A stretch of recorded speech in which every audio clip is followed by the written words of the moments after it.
My name is Ariel, and you have reached Spirit Animal Sunday, our weekly live stream where we bring through messages and divine guidance from our wonderful spirit animals. This is always a wonderful time to sort of commune with the critters and get a little bit more in touch with their enlightened energy. So I hope y'all are doing great this week. Hope everything has been well. I will be going through the 12 zodiac signs from Aries through Pisces, doing a mini spirit animal reading for each of you for your weekly messages. And then I will open up the chat for personal readings with a $10 minimum donation. So if you are interested in that, go ahead and get your name on the list because we usually do fill those up very quickly. If you have not yet done so, I always invite you to reach out there, hit that subscribe button, and join the Dragon family. We always love to have you here. And also give it that dragon claw up by clicking the like button and let me know you enjoy the content here. If you are interested in a more in-depth personal reading, you can email me, you can contact me for information regarding those details. So on that note, let's go ahead and get started. I will be clearing our energy first. I will be using some sage, some sweetgrass, and our tuning forks to get that going.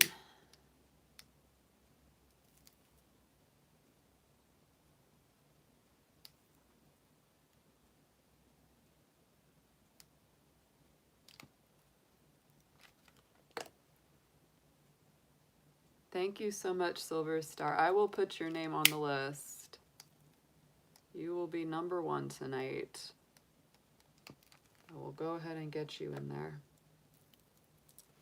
And I will be doing all of those reads after I do the 12 general readings. So it'll probably be about an hour and a half-ish before I start with the personal reads. What is today, the 11th or the 12th? I'm okay, Silver Star. I'm not gonna talk about what's going on the stream. But there's idiots out there, and I will deal with them as I figure out who they are. That's all I'll say about that. We've got the creeps are out there, you know. There's nothing you can do about it. I'm okay, you know. All I'm going to say is I'm armed and our police force is very quick on their response time. So anybody that thinks they're going to get any bright day ideas about playing around with me or my family or my home, they are going to find out very quickly how that gets dealt with. I might be all soft and new age and ethereal and fuzzy, but I am not one to be crossed with. So anybody that may be watching this, and you know who you are, you know who you've been, know what you've been doing. That's all I will say about that on the stream, because this is not the place for it. I did not start a channel to create personal dramas and issues with men and their egos and their, you know, hormones. So yeah. And if they don't like it, they can get the hell out. That's how I feel.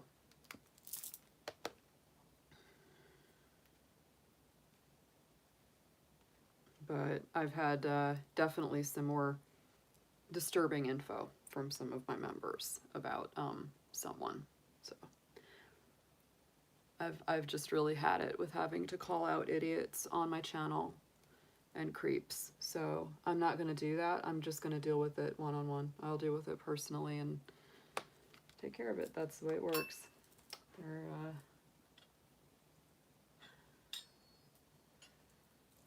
There's just a lot of creeps out there. You've just got to be very careful.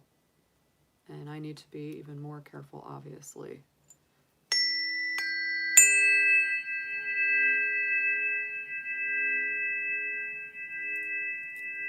What is it Mark Twain said? Mark Twain said the difference between a man and a dog. If you take a dog who is in need and make him prosperous, he will not bite you. And the same cannot be said of people.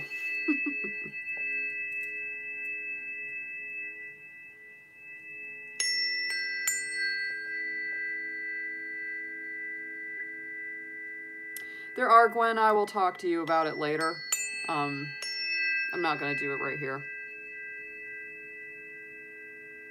But we definitely have a potential situation.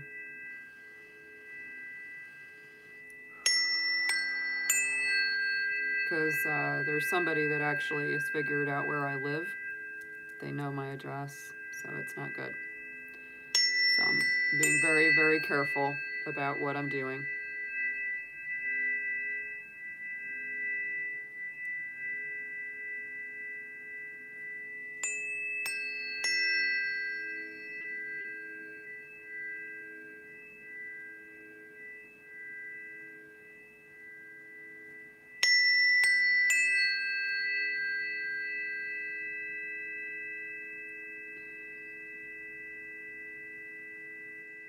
I don't even have that big of a channel. I cannot imagine what people with huge channels deal with on their channels. I cannot even imagine it. I do need security, David.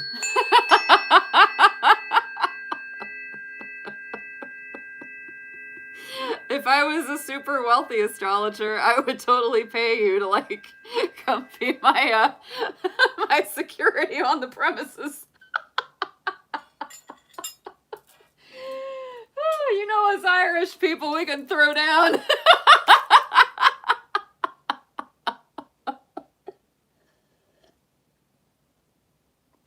Yeah. I got you for free. Hey, I will feed you. You can, if you work for food, I will definitely feed you well. You'll get good dragon dinners, but yeah. Oh yeah, that's all you need. All you need is a spoon. I mean, you know. Oh, I was watching that, that was a funny video. Oh my god, funny, oh my goodness, this is Sinead O'Connor, who's a Sagittarius. And of course, you know, a very, very strong Irish woman. And she got into like a slap fight, like a fist fight just about with Prince, who was a Gemini, which I find hilarious. And she was talking about how like he was upset with her because she had been swearing in public and not talking like a lady should and all that, and so she told him to F off, and then like they got into it. Like she said, she was like, "Oh, he was chasing me around and he thought he could catch me, and we were really scrapping at it." She said, "But my family was distance runners, and he couldn't catch me." You know, I was like, you gotta be kidding me. This is just the funniest thought. She was like, he had no idea what he was getting into with an Irishman, with Irish woman, you know. She was like, he didn't know what he was getting into. Telling her to be quiet, telling her to sit down and be ladylike. Oh, it was a thing. Like she had gone to his place or something, because he wrote that song, Nothing Compares to You, that she made famous, right? He wrote that song. And so he was all like, you know, upset because he felt like she was, you know, because she was being very outspoken about the corruption in the Catholic Church at a time back then when it was really not in vogue, you know, or popular to be doing that. And so, you know, a lot of people came down on her. She really was blacklisted from the music industry over those comments and her actions. And so, oh yeah, I mean, her voice is just tremendous. I love her. Like, she actually has a really great album, maybe more than one, but I have one of her albums that's like all traditional Irish Celtic music. She's great. She's just really great. But I just think it's hilarious that they like got into it. They got into it because he thought she would just, you know, settle down and be like, you know, he had another thing coming. She was a Sagittarius and he was a Gemini, and you know. And so she said he didn't know what he was in for. Oh, it's funny. You can look it up on YouTube. Listen to her talking about that. Yeah, it's. She said they were literally like were chasing each other around on the lawn, like basically having like a fight. She said that he couldn't catch her because she was from a family of long distance runners and sprinters, and he was wearing high heels. She said he couldn't keep up with her. She is hilarious. Like I had no idea how funny she was in like conversation. There was also like a great interview with her back from the 90s with Arsenio Hall. And Arsenio Hall is an Aquarius and she was a Sag. And they had this great like kind of semi-flirty charisma on the interview. It was really cute. And so I always get a kick out of like finding out what people's astrology is and then watching and kind of noticing the personalities and the way that those, those signs interact with each other. Oh, it's really when you look at stuff like that from an astrological point of view, it's actually like just a kick. You really can see like the personalities and the energy at play. It's interesting to see how like if like a Sagittarius and Aquarius vibe is very complementary, right? So like they're gonna have a pretty good time talking together. If that was a square energy or an opposition, it's a different deal. It comes out totally different. So it's really like when you watch stuff like that or look at the world from that point of view, it gets real fun. It's really fun to like watch things from that perspective of the astrological interactions between people and personalities.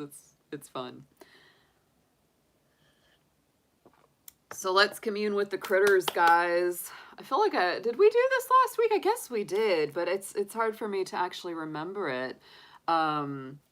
But let's start out. Let's see what we've got. I'm gonna be doing our usual spirit animal reads, like I said, and then after that, I will be opening up my list for $10 minimum donation personal readings. Silver Star is number one on my list so far. So I don't know how many of those I will be doing tonight. Because I usually am a little tired after I do all my generals, but I can probably do at least like somewhere between 4 and 6 folks. So, once we fill up to 6, I might cut the list off. We'll see. We'll see how my energy is. I just kind of listen to myself and listen to my throat on when I'm like tired of talking. Aw, thanks, Silver Star. Appreciate that, hon. All right, so let's get started with Aries. Let's see what's going on with my rams. My sheep and my rams. Oh, ram-a-lam-a-ding-dong. All right, dear spirit animals, guardians, guides, and friends. I'm trying to think if I had any dreams about spirit animals this week. Sometimes I do. I think I just dreamed about my bunny rabbits. Yeah, I think I just dreamed about my bunny rabbits. But let's see what we've got for our beautiful Aries out there. I hope they are all doing well.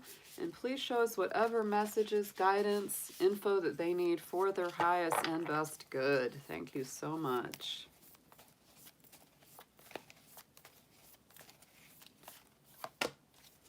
I like it. Aries are coming out strong with the dolphin spirit as your main spirit animal of the week. So dolphin spirit to me is playful, it's fun, it's being more in the flow of joy and enjoyment of life. This and that are true.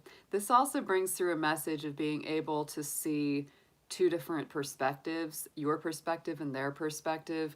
I have to say, Aries, it's been interesting doing your readings lately because I really feel for both Aries and Libra is your opposite sign. It's like that balance sign.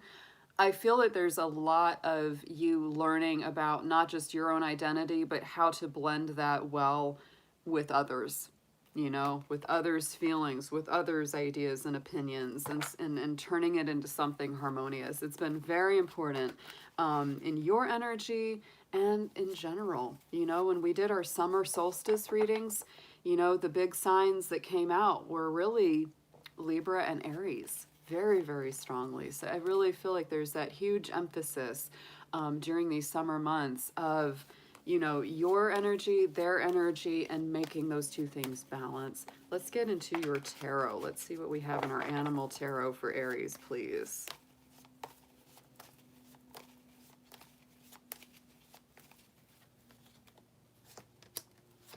Yeah, ooh, wow, guys.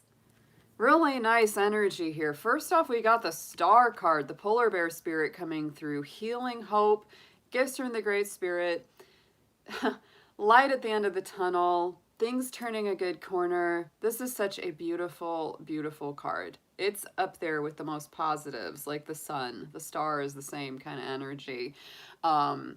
So I feel like there's a very positive feeling surrounding you this week.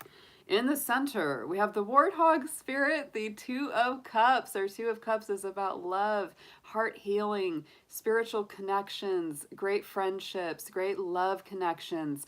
So I feel like there's a lot of positivity around your personal relationships. If you're single, you might be meeting someone or connecting with someone who's very good for you. If you're already in a relationship, you may be deepening that and going to the next level. And I really feel that here with this horse spirit coming through as our third card, our Chariot. Cancer energy on this, and this to me is going to that next level, learning, growing, understanding the two sides of yourself. That's why we have the black and the white, the yin and the yang, the masculine, the feminine, the two opposite sides of things. So again, I feel this so much. Aries, I told you that energy of relationships and compromise and working things out between two people is very strong here. So, you know, if you've been in a situation where you've been arguing with someone or there's been conflict or you haven't been seeing eye to eye, this week looks really good for healing that, bringing things back into a better place. So let's get a affirmation on this. Very positive reading for Aries here. Great, great cards.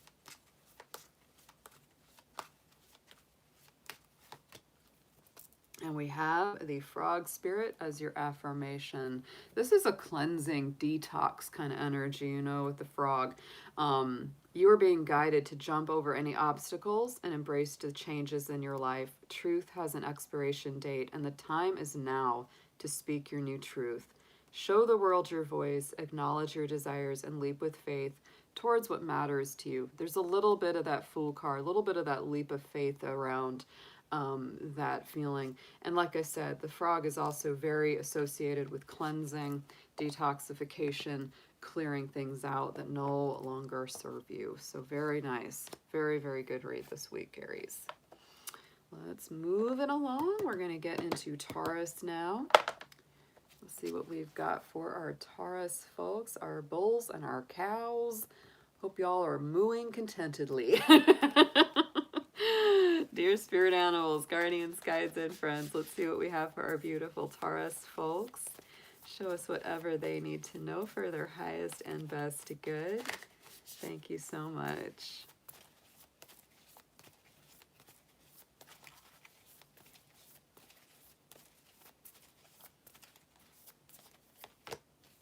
I love this card. Oh, the Koi Fish Spirit.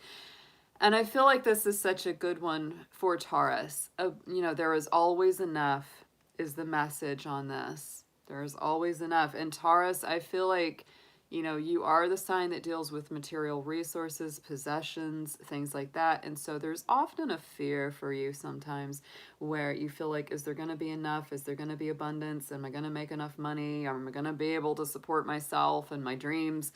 And this is really a beautiful reminder that yes, you will. The koi fish is often used in, you know, especially in Asian cultures because it is a symbol of longevity. They tend to live a very, very long life. And, you know, putting them in, you know, combining them with that water element, of course, water is often seen as a symbol of prosperity or abundance. And so putting the koi fish in your pond brings longevity to your abundance. So very, very nice energy. Could be time to go visit a koi pond if you know of one nearby. Let's get into your animal tarot for the week.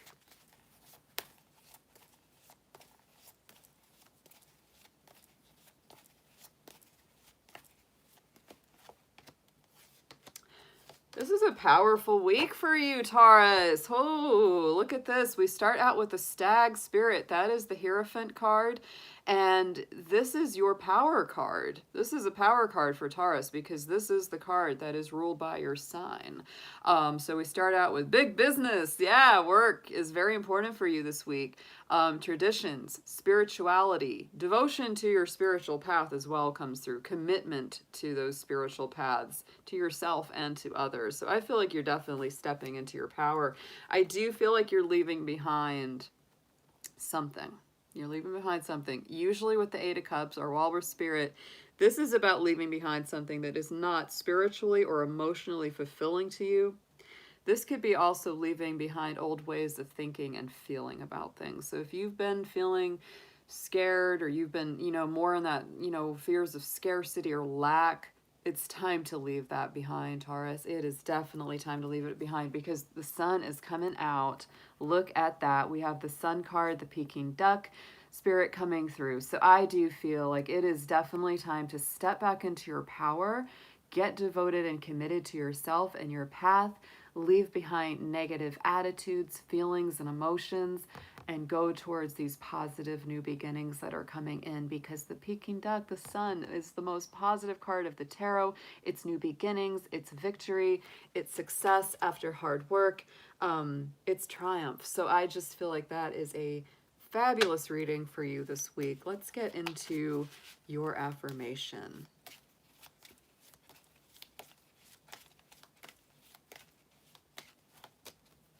And we have the wolf. So to me, the wolf spirit is both. It's empowerment on the personal level and empowerment as the whole, the team, right? Because we have our lone wolf that can act on its own. We also have the wolf pack that acts as a team. It's powerful within either dynamic. You're loyal, alert, and playful. You're being guided to lead by example. And yes, Taurus, this week, you might be really being put in that position where you have to show people, hey, I am capable of leaving behind something that isn't working. I am capable of changing my mindset into one that's very positive, because people are watching. People noticing your example. Be kind, compassionate, and have unconditional love towards yourself and others. Access your inner brilliance, utilize your infinite power, break free from any limiting paradigms, and begin to walk your new path. That's exactly what this said. Begin to walk that new path. Step into your power, leave behind old, difficult attitudes or situations, and go towards the light. Very, very nice. These are coming through great.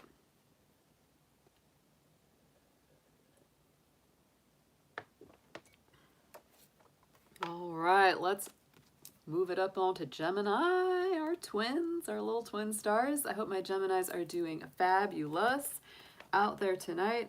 Welcome to Spirit Animal Sunday, Gemini.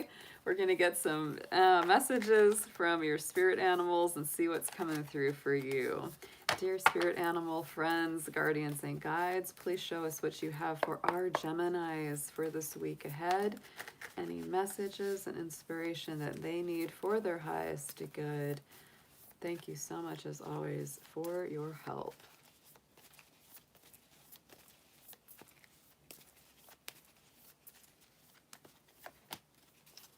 I love this card. I love this card. The cow spirit, the miracles are endless. Very interesting because, the cow spirit for me feels very Taurus. And we just did the Taurus reading. So it's interesting that the Taurus cow comes through here. To me, this is mother energy. It's goddess energy for sure. In the Celtic tradition, the cow was very much considered, like a kind of a sacred animal of the goddess, of feminine nurturing energy, because it really, really was, that protector spirit.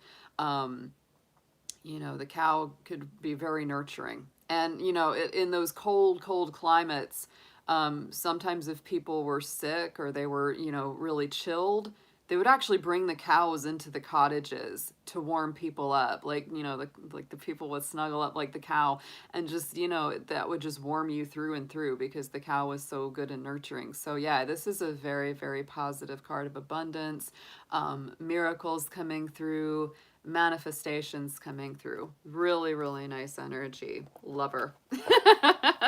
Let's get into your tarot for the week, your animal tarot, Gemini. Let's see what we have coming in for my twins.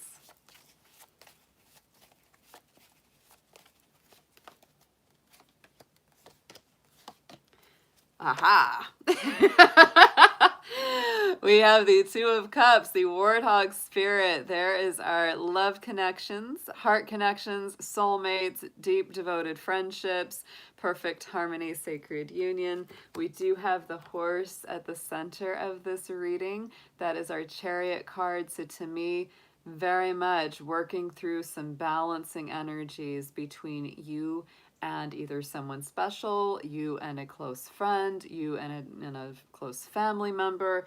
Those kind of things are coming up. The wrench that gets thrown in your reading this week, you know, Gemini, is our beloved blue-footed booby spirit. Our little Two of Swords are here because he is our Libra card. And the Two of Swords is infamous for indecision, being at an impasse, needing to make a decision, coming out of procrastination or overthinking things. And so, you know, for some of you, you might be really at an impasse in a relationship or where to go forward from it, right? It might be a situation where you might be choosing between two people or more people if you're, you know, currently dating, or, you know, kind of have a couple people on your radar, and you might be having to say, you know what, I got to make a choice. I got to make a decision here and go forward with this. And maybe it's something you've been procrastinating about for a little while here, but I feel like it's a good procrastination. It's not like it's a bad decision that you have to make, but you do have to make it, right? It's only fair, it's only right, you know, that you kind of let everyone know where you stand, where you sit with things here, Gemini. So definitely time to stop overthinking, come out of indecision, and make those choices to help take you forward, because this is about balance. It is about balance within, and you are a dual sign. You're very, very famously a dual sign. So it really is. It's not just about making decisions between maybe you and someone else, but it's also really getting very, very consolidated within your own spirit. So let's get an affirmation for you, Gemini.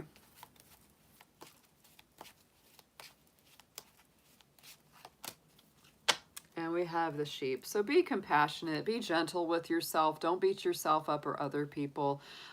You are being guided to have gratitude for all that is in your life. Begin today to walk your path. Remove any unproductive relationships and connect with your authentic self. You are a kind, compassionate person who shines brightly. So Gemini, this could be a week where you are letting go of unproductive relationships or people.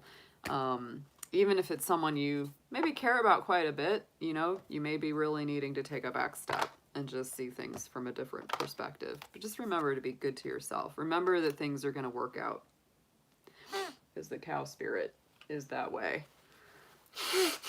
Sorry about my sniffles.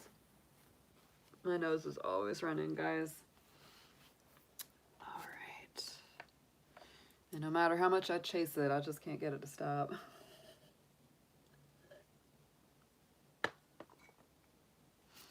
All right, Cancer, we are up for you. Let's see what is going on this week. Happy birthday to all the Cancer folks out there. We are still in your season and in your energy this week. So let's see what we have got going on for you out there. Dear animal spirits, guardians, guides, and friends, please show us what's going on with our Cancer folks out there this week. Any information or guidance that they need for their highest good. Please show us, Cancer.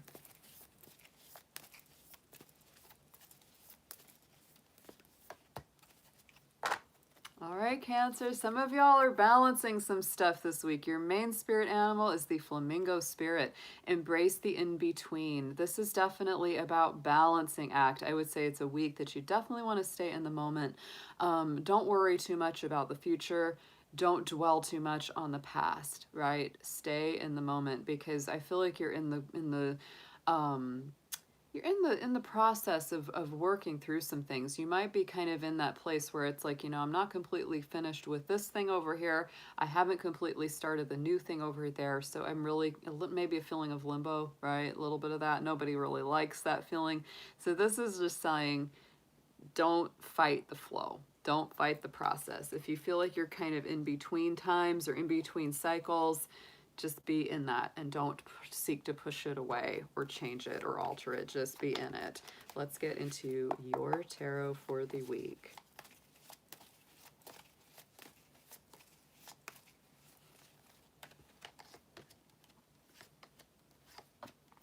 Yeah, to me, this is also letting go of some difficulty, moving past some drama.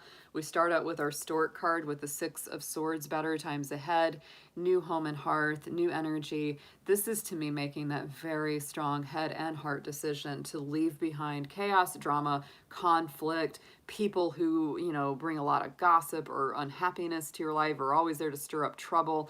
It may not be the easiest thing to do, but it's important that you do it. This is that card in the tarot where they're getting in the boat, leaving the troubled waters and going towards a smoother, happier future. Right in the center, we have the hyena spirit. That is our 10 of swords. So I do feel like this is bringing to a close a difficult cycle, something that's maybe been very challenging, something that has maybe been disappointing, maybe old betrayals, old emotional wounds, that kind of feeling. And it's really the end of that difficulty. And I do feel like you're learning to stand up for yourself better in the process, because we have our gorilla spirit coming out as our third card, Seven of Wands. This is all about coming from that higher ground, feeling like you really know what you want, know what's right for you. You might be feeling a bit feisty or defensive about it. And it's really saying, don't be afraid to stand up for yourself and be confident, but also choose your battles wisely. Not all arguments, not all conflicts, right, are worth your energy or your time. Keep it moving. Keep it moving here, Cancer. It's time to go from one state of being to the next. Let's get an affirmation for you.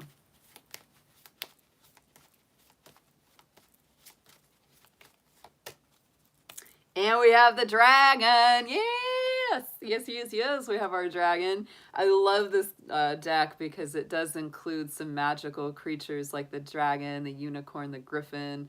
So wisdom, spirituality, abundance. You are being guided to tap into your inner wisdom and find your higher purpose. You have a unique gift for the world. The time has come to showcase yourself and your abilities. Be strong and courageous through your transition. Yeah.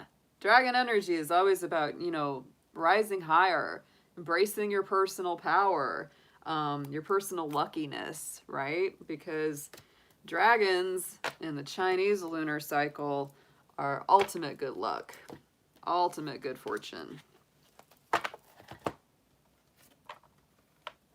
All right, let's get into Leo. Let's see what we got for our lions. Woo!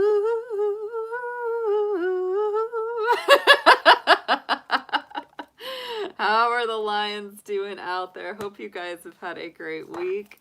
Let's see what we've got for you in your spirit animal messages tonight. Dear spirit animal guardians, guides, and friends, please show us what you have for our fabulous Leos for this week ahead.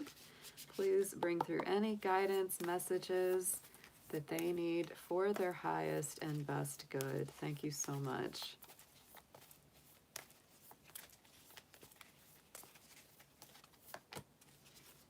I love it. Love it. This is one of my favorite, guys, is the porcupine spirit.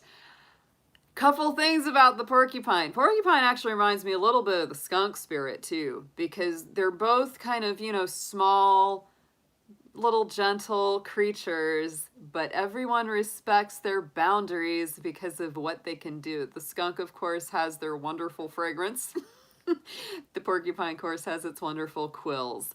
So they definitely have that protective energy that even though they may not be the strongest, they may not be the fastest, but you don't mess with them, right? They're going to stand up for themselves. This card also brings in the message of time for beginner mind. So Leo, I think that, that thing about beginner's luck, if you feel like you've been doing something over and over again and you keep getting a result that you don't want, it's time to look at it from fresh eyes, fresh perspective. Try doing something as if you've never done it before, and you might really find that point of good luck for yourself this week. Let's get into your animal tarot messages. Let's see what we have for our Leos, please.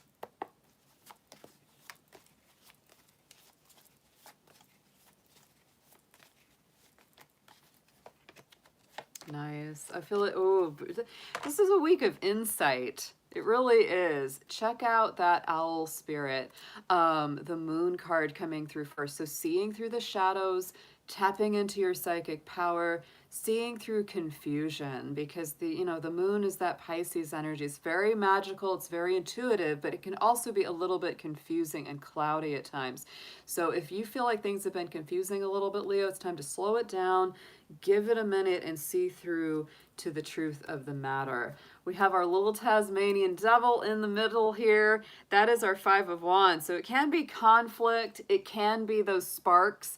You might feel like you're, maybe either in conflict with your own mind, with your own heart, or with someone else. There could be someone really kind of pushing your buttons. The feeling that I always have, though, with the Five of Wands is it's not all negative. Some people read this card very negatively. I personally don't, because I feel that sometimes those sparks are very important to initiation, to beginning things, to getting things off your chest. It can really give you that necessary zap to get you going, get you motivated, get you moving. So I don't think it's a bad thing at all. And our third card coming out for you this week is the Wolf Spirit, our Knight of Pentacles. So my feeling with that Knight of Pentacles is a slow and steady wins the race kind of energy. That's why I'd say this is, kind of slowing things down, giving yourself time to see through to the heart of the matter with the owl here, working through whatever these conflicts are, and making some good solid plans about where you're going next. Our Wolf Spirit, that Knight of Pentacles, this is a Virgo ruled card, so it is definitely about getting organized, making a plan, and being very reliable, getting results, which our Knight of Pentacles is very successful. It may take him a little more time to get where he's going, but he has the best success rate. So let's get an affirmation on this for you this week. Oh my goodness, Leo.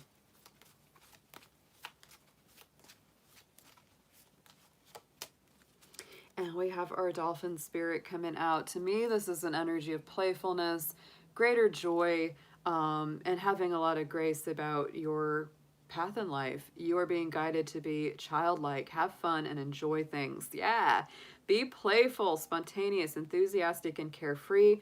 Find what excites you. Make your mark in the world. We're here to experience, expand, and create what we desire. This is a very nice week. I feel like you're going to work through some things. It may be it may be working through whoever is blocking your path, or whatever elements feel like they're blocking your path, Leo. I feel like you're going to be punching through them a bit.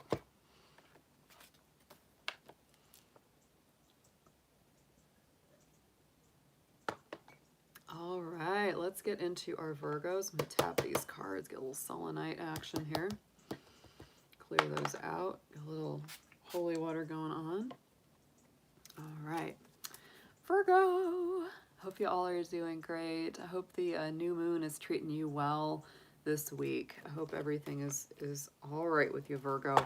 Let's see what we have got in your spirit animal messages coming up. See what we have. Dear divine spirit animals, guardians, guides, and friends, please show us what you have for our beautiful Virgos out there. Any messages that they need to know for their best and highest good. Thank you, as always, for all your help and assistance.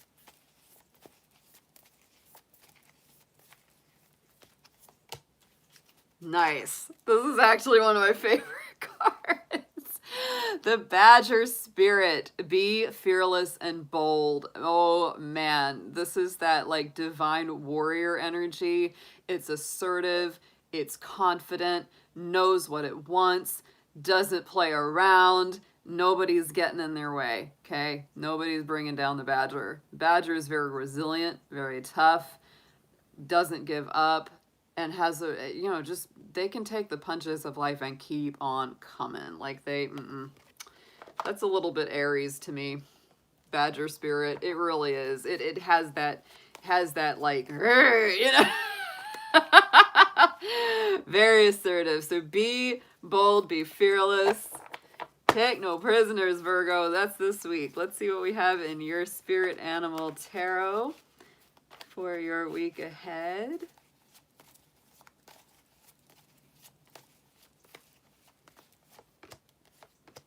Interesting. We're starting out with the same card that Leo had. This is our Owl Spirit, our Moon card. This is Pisces energy. It may mean a lot to you because Virgo, Pisces is your opposite sign. It's that balance of yourself. It's that more psychic side of yourself, right? That more intuitive energy versus the more, logical, rational mind, right? Seeing through the shadows, embracing your psychic power, using your intuition to really see the answers, to see clearly through to the heart of the matter. Right in the center, we have the Condor Spirit. That is our King of Swords, very Aquarius energy. To me, the King of Swords is the master strategist, always wants to make a good plan. It's about cutting through to the truth, using your mind as well. So I do feel like there's this really nice combo. Not only are these two very powerful bird energies, so I feel like, always with birds are messengers, they embrace that element of the air, no matter what, they're associated with on these cards. And so it is very much about, your intellect, your intuition coming together as a team. So using both your intuition and your higher mind to see what you should do for the future. And I think that what this is really all around, this week, Virgo, is our Camel Spirit. It's our Page of Pentacles, because this is saying, well, what do I want to invest in? Where do I want to go next? What adventure do I want to have, right? Because the Page of Pentacles is that little adventure of the tarot, and our Camel Spirit is a long-distance traveler, right? Very resilient, very, very strong for the journey. So I do feel that you're really looking into something or someone very deeply this week, Virgo, to decide where it is that you want to go next. What adventure do you want to have? Where do you want to invest your time, your energy, and your resources? It's a good read. I think you're going to do well. I think this is definitely a week for bold action, too, with that Badger coming through. Let's get an affirmation on this for you.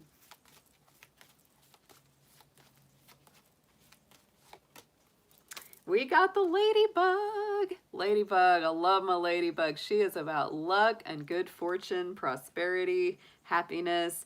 You are being guided to move in a new direction. Your new life begins today. Embrace this new transformation and navigate your way towards your heart's desires. Believe in yourself, others, and the divine, and you will manifest amazing things.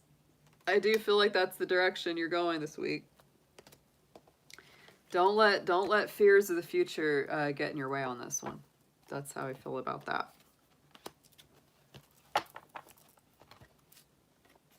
Hey there, Carmela. Thank you for the donation, hun. Let me know if you want to be added to the reading list.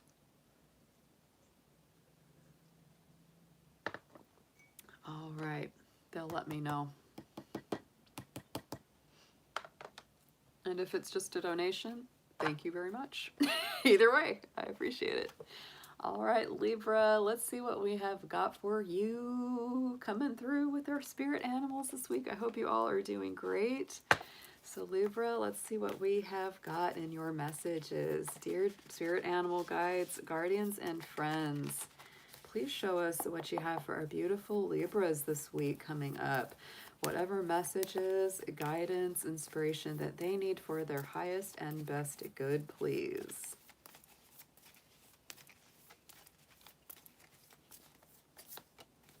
Ooh, I like this one. Yes. Parrot Spirit coming through as your main spirit animal guide this week.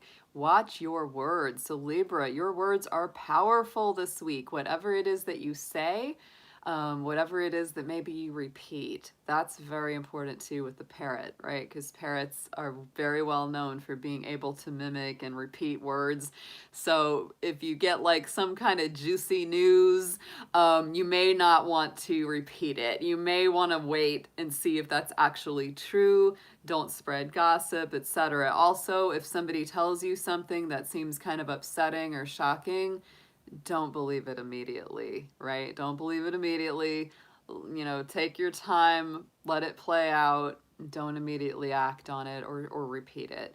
Also, of course, in any interactions with others, this is encouraging you to really watch what you say and how you say it. Don't say things that you might regret later. That's important. Let's get into your spirit animal tarot for the week, Libra.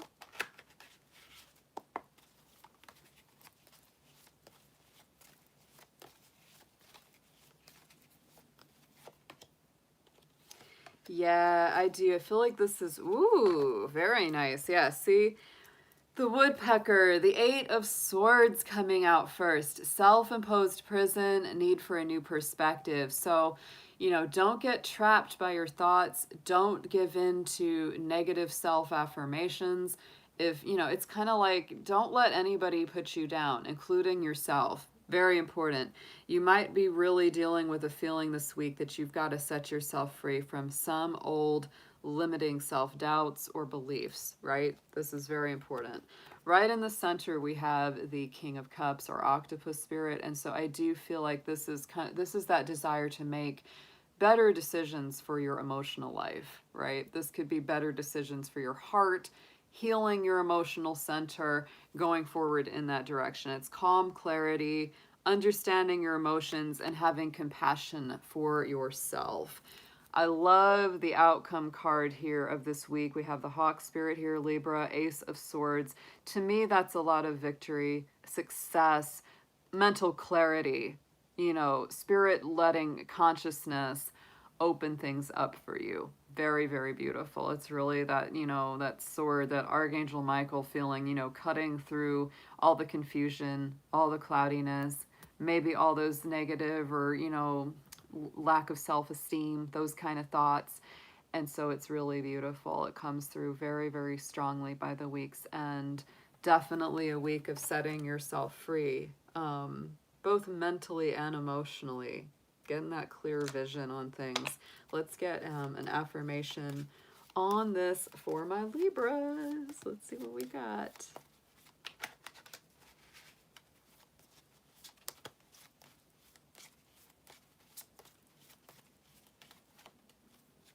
We got our dolphin coming out. Dolphin's coming out a good bit tonight. This is playfulness, right? Greater joy, grace, intelligence. You're being guided to be childlike, to have fun and enjoy life. Be playful, spontaneous, enthusiastic, and carefree. Find what excites you. Make your mark in the world. We're here to experience, expand, and create what we desire. So you may be very much expanding this week past some old mental blocks or old limiting self-doubts. It's very powerful. Be open to it, Libra.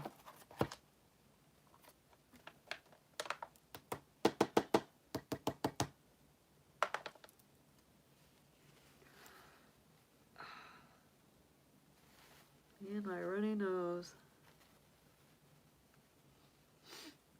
All right. What we got? Hey there, we're bringing out our Scorpios next. Hope my Scorpio folks are doing fabulous. Hope you are having a wonderful week or weekend. Let's see what we have got for Scorpio tonight in your spirit animal messages. Dear spirit animals, guardians, guides, and friends, please show us what you have for our beautiful Scorpios for this week ahead. Any messages and guidance that they need for their highest and best good, please bring that through for them.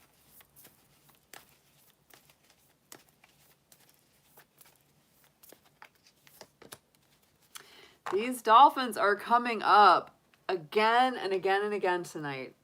So I really do feel like this is really bringing a lot of messages through of needing to be playful, needing to be happier, needing to feel more upbeat, more joyful, going with the flow of life. This and that are true. Oh my goodness, Scorpio. This is important because you are a sign that has very strong opinions and feelings about things. And so many times, if you feel like you're at odds with yourself or with someone else, it's because you're having a clash of opinions. And those for you can be titanic, like they can be massive. So, this is reminding you to see both sides of the picture. Don't let it drag you down. Be in that balance so that you can be in that happier flow of life. Very, very important for you. Let's get into your spirit animal tarot this week. Let's get 3 cards, please, for Scorpio.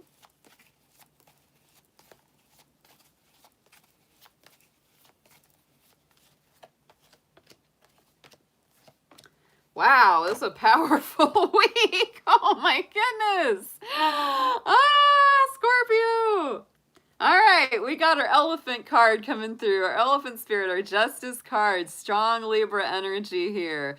Balance, harmony, righted wrongs, order being restored. So you may be really working to be the diplomat this week. You may be the one that's trying to calm down two people, or that are arguing between each other. You might be feeling like you've got to be the diplomat in an argument you may be having with someone. Big time communication skills this week coming to the surface with our lovers card right in the center, the Huatsun spirit. So I feel, again, this is some Libra and this is some Gemini. So this is some relationships, equilibrium, and harmony. This is that communication spirit. So it's really about having good communication, making good agreements between people. Could deal with something in a relationship very strongly. Like you and your honey might have some very, very different opinions on things, and you're wondering, is this going to be a make or break situation? And you've got to really use your communication skills to balance things out, talk it out, get together. I do feel very positive with these cards because they are both so powerful. They're really good. So I feel like if you work it right, you'll be able to get through whatever's coming up this week in a really strong way. We do as well have the Scarab Spirit coming out with the 10 of Wands, and that to me is the end of a burdensome cycle. Could be a weight off of your shoulders or something that's been really weighing you down. So absolutely, very, very strong feeling of letting go of some kind of burden. Maybe there's been something that you've needed to talk about with somebody for a while, and you finally do it this week. Yeah. And you finally feel like, oh, I finally got this off my chest. I finally, told them how I feel, or they told me how they feel. 10 of Wands can also sometimes be overworking or overthinking or doing too much. So you might want to give yourself a little bit of downtime. Remember to play this week, Scorpio. There's a real that work play balance. Wow, it's a big thing. Let's get an affirmation on this for you.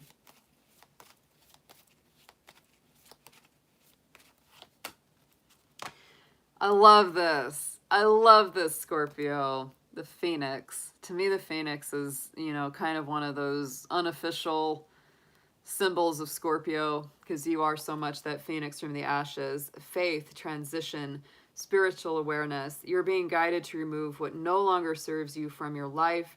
Turn your ideas into action, and they will transcend beyond your expectations. As you detach from the drama, doors of opportunity will begin to open and something magnificent will emerge. Yeah, so don't be afraid. Don't be afraid to have those powerful conversations. It's important. And I think it's going to restore a lot of balance in the end and really lighten that feeling of burden from your shoulders, Scorpio. Very, very nice. All right. All right. And I think, let's see, who do we have? A couple people joined the reading list. I think, was it Carmela was number 2, and then Krista is number 3? I think so. I'm just going to write those 2 down. Yeah. Yeah, okay. Sounds great. Thank you. Thank you, guys. All right, Sagittarius. Let's see what we got for our Sagittarians coming through. My fiery, fiery folks. All right, dear spirit animals, guardians, guides, and friends. Let's see what we have for Sagittarius, please. Any information or guidance that they need for their best and highest good, please show us, our fabulous Sagittarians.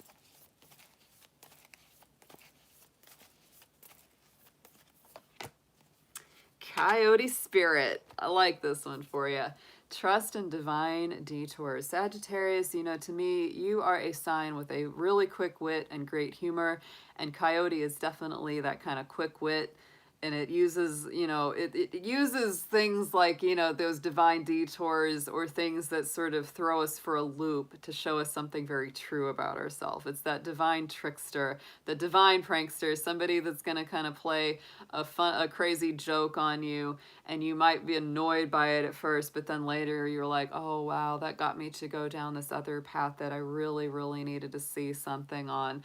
So trust in any divine detours this week. Anything like that coming through is meant to be. Remember to keep your sense of humor firmly in place as well this week, Sagittarius, because it's very likely that something funny or kind of, you know, synchronistic will happen this week. Let's get into your animal tarot. Let's see what we have for Sagittarius.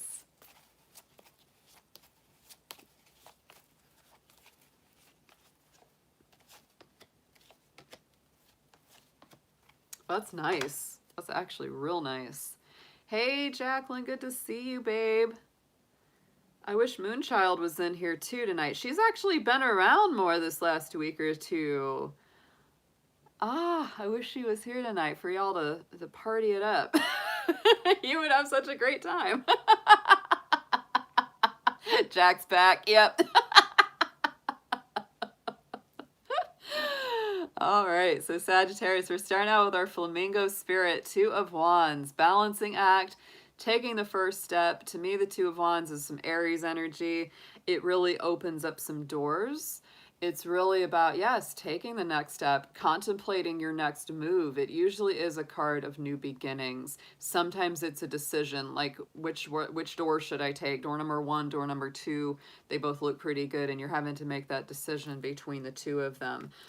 Right in the center, Firefly Spirit, our Six of Wands, success, recognized victory, and triumph, shining your inner light, moment of glory. I feel like this is very positive. We got nothing but wands for you, Sagittarius, all that fire element, which is very perfect for you being a fire sign. We come out with the Tiger Spirit, the King of Wands. So Two of Wands, Six of Wands, King of Wands, and they really go in a very, very nice progression. Look at that. And King of Wands, you know, to me is like an Aries king. He reminds me a lot of the Emperor from the, you know, major arcana. He's like the minor arcana Emperor. So to me, it is very much about going and getting what you want. I feel like this is a week where you really make a decision. You know, you make a decision, it feels great to you, and you go out and get what you're after. Like, that is a king that definitely takes the lead, isn't afraid to step into that position of authority, and go after what they want, right, Sagittarius? And yes, just be just be aware that there might be some funny hijinks along the way to getting what you want, but this feels like a very ambitious, very motivated, optimistic, and upbeat kind of week for you. Let's get into an affirmation.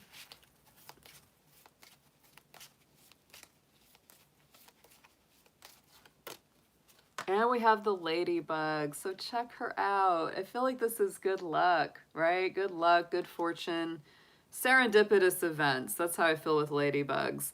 You're being guided to move in a new direction. Your life begins today. Embrace this new transformation and navigate your way towards your heart's desires.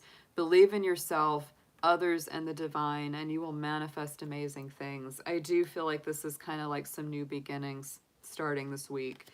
And they feel really good. Like, they feel really, really good. Yeah.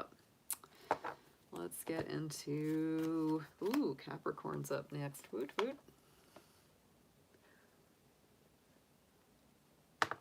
Good read for our Saggies. Let's get that grounding. Oh, Capricorn. Oh, Capricorn. What a week it's been. Oh my goodness, Capricorns. Actually, really, I would say since, the last 2 weeks since the full moon in Capricorn happened. Oh, yeah, it's been special. It's been real interesting. I don't know how my rest of my Capricorns have been feeling that, but it's been kind of rough for me personally as a Capricorn, since that full moon in Capricorn. It's been real emotional, real difficult. So I hope this cycle is gonna really come full circle, by the time our next new moon. Yeah, I hear you, Krista. Absolutely. So Capricorn, let's see what we got. Let's see what we got this week. I hope it's good. I need some good news. Dear spirit animals, guardians, guides, and friends, please show us what's going on with the Capricorns this week. Please, any information, guidance for our best and highest, whatever we need to know, please show us, Capricorn.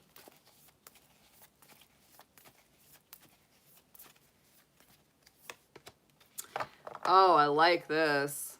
Ooh, I really like this. Okay.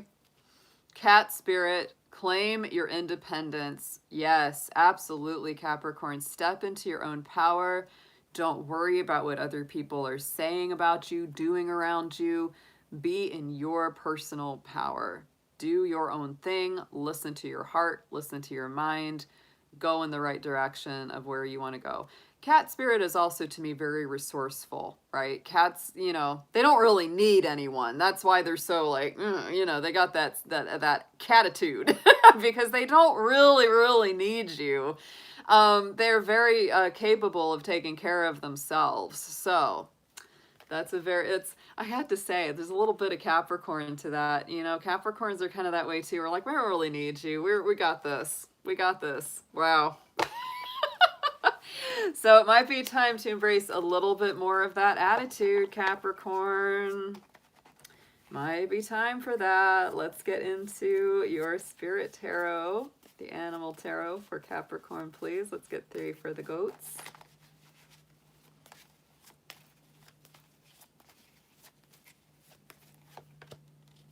Ooh, yeah. Oh, yeah, baby. Oh, yeah. I'm just saying.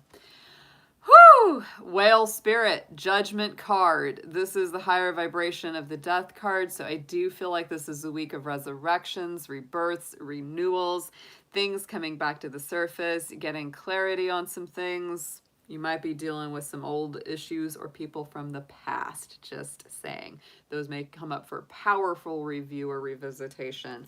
In the center, we have the Black Swan spirit, our 9 of Swords. So I really do feel like you are maybe working through a bit of a dark night of the soul this week. You may be really coming to grips with some anxieties, fears, worries, or doubts. But this is really telling you time heals all. And Capricorn, don't get deep down into those fears or anxieties. Don't let that take you down, right? Don't let that take you down. It's very, very important to keep your anxiety or your worries in check this week.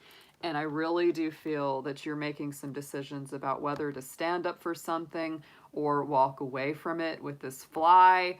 Not a fan of the fly, not a fan of the 5 of Swords, because this is the kind of people that really lack empathy. These are people who win at all costs. They don't care if they make someone else the loser so they can be the quote-unquote winner. That to me is that pride before the fall. People that don't have the most integrity or great motivation. So don't go there. Don't go there, Capricorn. If you got people like that in your life, it's time to cut them out. It's time to just, let it go. It's very much time to let it go. Let's see what's on the bottom. Yeah, we got the Rooster. 3 of Wands. Time will tell. Time will tell, Capricorn. The right people, the right situations will come to you, right? You do not have to chase them down. And, don't be tempted to behave the same as somebody who is not behaving with integrity and honesty. This is a definite, I almost want to say, come into Jesus sort of week. my mind. It is. It's like really getting in touch with some inner self, some inner dark sides, or maybe doing a little shadow work here, right? It's showing you both sides of yourself, the dark and the light, and you're really making some powerful choices about how you want to be, who you want to be. Darn. Capricorn's got the heavy this week for sure. But absolutely remember to stay in this cat spirit mode. Do your own thing. Don't worry about what other people say or do. As long as you know you're doing the right thing and you're, conducting yourself with integrity and self-respect, that's all you can do, right? Let's get an affirmation on this for Capricorn, please.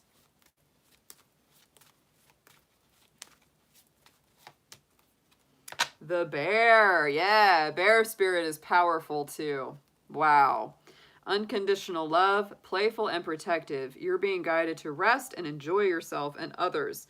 Create balance in your life and follow your truths. You will intuitively know when and how to take action.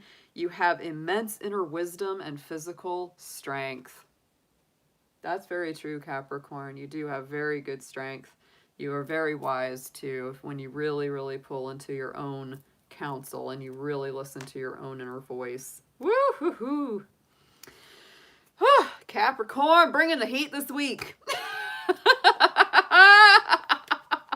Swat those flies and don't you worry about a thing. Don't you worry about a thing. Yeah, don't you worry about a thing, Capricorn, because you will be thinking, like your mind will be going. Yeah, you'll be thinking a lot. You might really be tempted to fall into that dark pit of despair, anxiety, anguish, all that crap. But don't go there. Don't let yourself go there, babes. Thank you, Krista. Thank you so much. All right. Aquarius. Let's see what we've got for you. Let's see what is going on with my little aquas out there. I think it's been an intense time for Aquarius too. Saturn is continuing its journey in your sign, and I really do feel like there's a lot going on with my Aquarians these days. A lot of heavy elements coming up for sure. Let's see what we've got for you this week in your animal messages. Dear spirit animals, guardians, guides, and friends, please show us what you have for Aquarius this week. Any information and guidance that they need for their highest and best good. Thank you so much.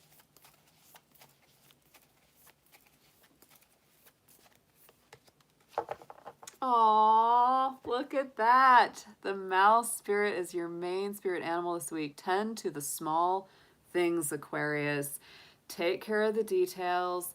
Don't let little things turn into big things. If there's been little miscommunications or misunderstandings, clear those up so that they don't get bigger or worse. This is sort of that like a stitch in time saves 9. That's what it feels like. It's like take care of the little stuff this week so it doesn't turn into something bigger or more difficult. Yeah. All right, let's get into... Hey, Lori, thank you so much. Aw, you're so sweet. Appreciate that. Let's get into your animal tarot for the week, Aquarius. Let's get 3, please, on this for you.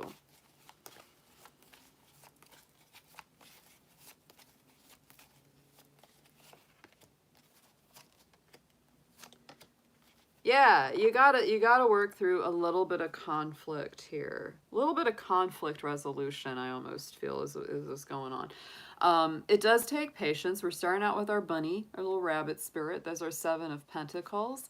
And so to me, this is really reaping what's sown, constancy, perspective.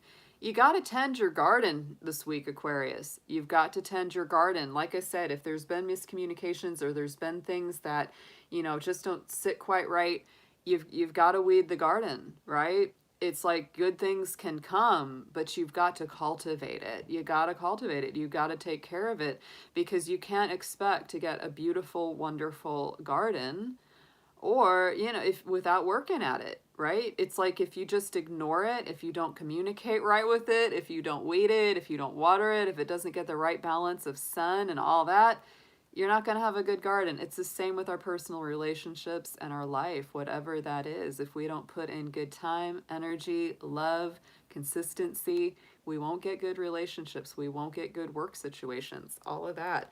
Right in the center, we do have the otter spirit. So there is definitely some stuff from the past coming up to be dealt with. Six of Cups is that nostalgia, it's sentimentality. Sometimes it's inner child and working through some family issues. I think working on healing family dynamics from within really helps all of your personal relationships. And this also can be reconciliations, you know, people that you're working to put things back together with very strongly. I do feel like, again, it is a week of conflict resolution because we've got our little Tasmanian devil here. He's very cute, actually. And we've got the Five of Wands. The Five of Wands to me is those conflicts. It is those, you know, potential arguments or back and forths. And so my feeling with this card, a lot of readers will read the Five of Wands as just purely negative, but I never do because I see both sides of this card. One side of it, sure, it can be those conflicts, those arguments, those back and forths, you know, power struggles or things like that. But the thing that's very powerful about the Five of Wands is, to me, it can get things out of stagnation, especially if they've needed to be brought out of that energy, right? Because to me, the Five of Wands hitting each other, it can create those sparks. It can create that, you know, feeling of action after a lot of inaction, and it gets things moving again. It can be, you know, just, it can make you just uncomfortable enough to where you take action. And that's why the Five of Wands to me is so powerful. On the bottom is the Sloth spirit. Just gonna say, Four of Swords, you know, you do need some downtime. You need some downtime this week, Aquarius. You need a balance. You need to work at things, you know, consistently and routinely, but you also need to relax and not overthink things too much. And don't look at everything like a fight. Don't look at everything like it has to be this battle royale. So let's get into an affirmation for Aquarius, please.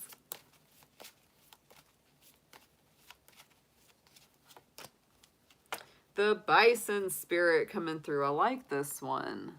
I like this one. Abundance, success, personal power. You're being guided to be flexible. Yes, go with the flow and allow things to happen rather than force them.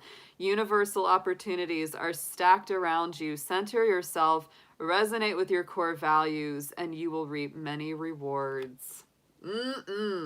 This is reminding you that you really do have the personal power to bring about the success you need. You don't have to force the action, Aquarius. Just do what feels right, you know? Cultivate the garden. Weed the garden, right? Get out there. Do the things that, you know, need attending to. You don't have to force it. You don't gotta force it. That was a great read, actually. That was a great read. Very good advice. Very, very good advice. Oh my goodness. Well, we're jumping through this. I'm going quick tonight, y'all. I'm going quick tonight. We're on to Pisces. On to Pisces. Hope my little fishy friends are doing great. We are in Cancer season, so it is a watery time. Yeah, baby shark, do do do do. Jacqueline is the originator of attributing the baby shark song to our Pisces. Yes, she is. We still all do it because of her. She got us in that habit a long time ago. All right, Pisces, let's see what we have got coming up for you this week. Dear divine spirit animals, guardians, guides, and friends, please show us what you have for our beautiful Pisces folks this week ahead. Any messages and guidance they need for their highest and best good. Thank you so much.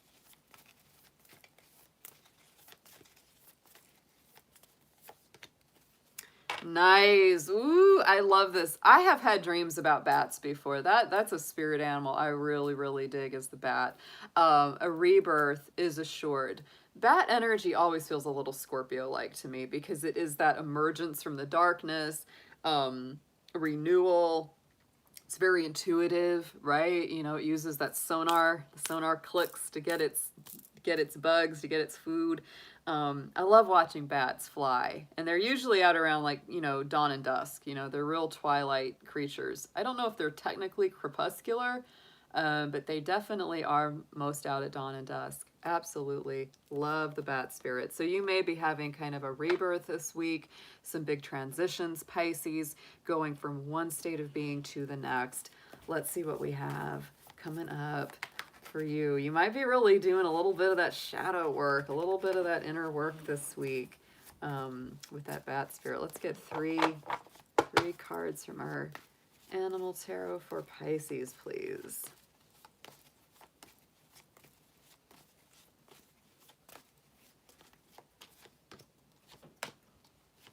Wow! A lot of changes. Yes! Oh my goodness. Look at this raccoon spirit. Page of Wands, enthusiasm, free spirit, new ideas. To me, the Page of Wands is like an ultimate card of fresh new beginnings. It is.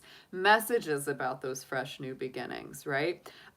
Because it's that childlike energy. It's Aries energy. And so it can really bring back a lot of joy. It can be a big reminder that you need to have a little more fun, not take everything super so serious.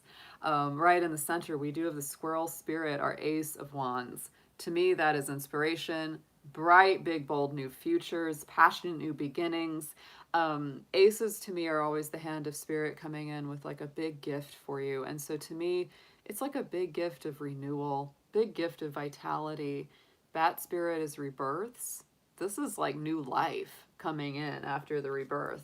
And check out the third card we've got in here, Pisces. This is a powerful reading for you this week. We got the Bee Spirit, Wheel of Fortune on this. So expansion, greater fortune, the wheel turning in your favor, coming out of stagnation. It's a Jupiter cards. And funny thing is, you know, Pisces, your Jupiter has been in your sign for the last month or so. And so I feel like, you know, you're getting a little bit of that preview of what that expansion feels like, of what that forward movement feels like, and it's so good. This also brings, you know, quite a few of our zodiac signs into it. You know, this card is, you know, got Sagittarius, Leo, Scorpio, Taurus, and Aquarius energy on it as well.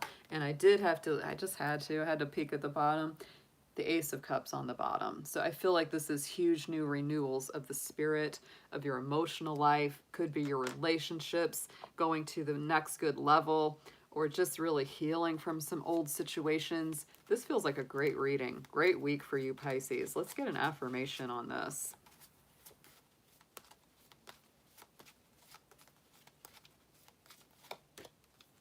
And we have the Lion, you know, so be bold, go into the next level of your life with courage. You're being guided to take back your power. Yes, you are a powerful co-creator with limitless inner strength and confidence. When you allow your voice to be heard, the people around you will listen. I like this, Pisces. What it feels like, you know, like this whole message feels like you're going from one old way of being. In Pisces, if you've been more timid and more afraid to speak up or afraid to, you know, speak out and really be yourself, this is changing in a huge way. Like you are going from maybe being the timid little fish to, yeah, being that shark and be like, yeah, I'm here and I'm getting what I want. Very nice. Very nice, Pisces. I loved these readings tonight. These all felt good. Capricorn was definitely the heaviest of the bunch. It was serious for Capricorn. I'm like, oh my goodness. Oh my goodness, goaties. It's a good heads up. It's a good heads up. I'm kind of like, okay. I needed to know that stuff. I needed to hear that. All right, so let's get into add Laurie for another night. She couldn't stay. Okay, yeah, no problem. She's a very generous donator, so I'm pretty much like whenever she wants a mini read, I'll do it for her. She's very, very kind. to the dragon here. She really is. Hey, Jacqueline, thank you for that, babe. Would you like a mini reading? I am doing them for the $10 or more donations. Just letting you know if you want me to put you on the list.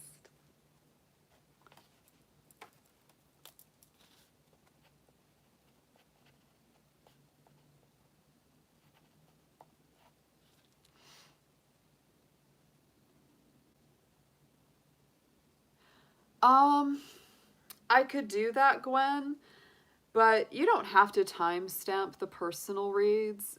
That's totally at your discretion. Yeah, because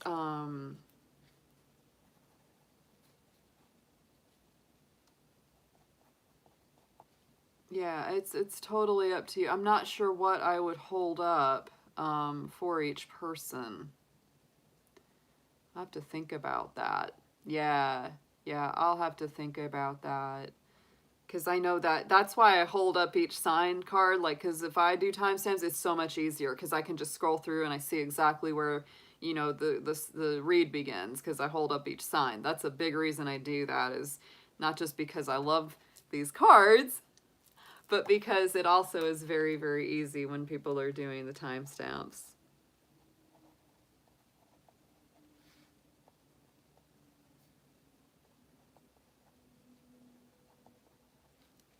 So figuring out a card to hold up for each person, gosh, yeah, that's a thing. That would be, we gotta figure out what I would do for that.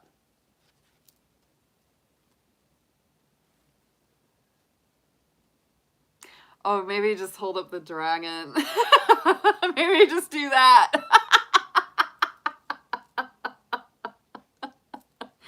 Yeah, that's a thought. Just hold up the dragon at the beginning of each personal read. Yeah. That would work. I think that would work just fine, actually, for everyone. Sure, he's cute. Dragon. Oh, you know, I have that big blue dragon that Jacqueline sent me. I have him too. He's a really big guy. Yeah. Yeah, we'll do that. That would make sense because that way I don't have to like make cards or anything like that. Yeah. That'll work. Yeah, that'll work. All right. So first person up is Silver Star, our very own Silver Star priestess. How are she doing? Let me know what your question is, Silver Star. I think you said just general. Said just general. So that's what we'll do. That's what we'll do. Let me actually, I'm going to change my cards out. And actually, let me take a quick restroom break as well. I will be right back. Let me put these down and get my other regular tarot decks.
bunnies are so freaking cute.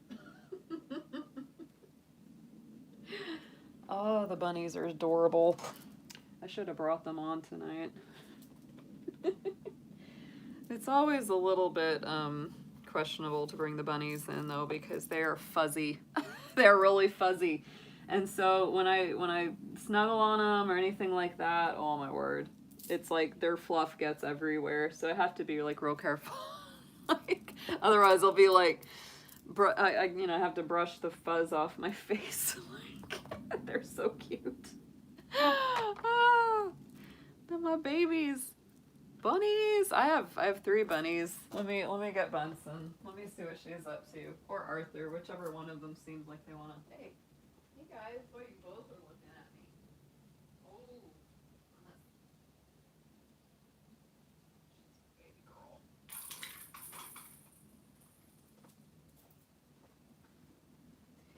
Hey, little bunny girl. There's my baby. There's my baby. Bunsen is a little less prone to shedding. She's a sweetheart. She's my little baby. Aww. Oh, Bun. She's my little shoal bunny. Yes, she is. She gives me lots of kisses. She's very affectionate, very sweet. You're my girl. Yes, you are.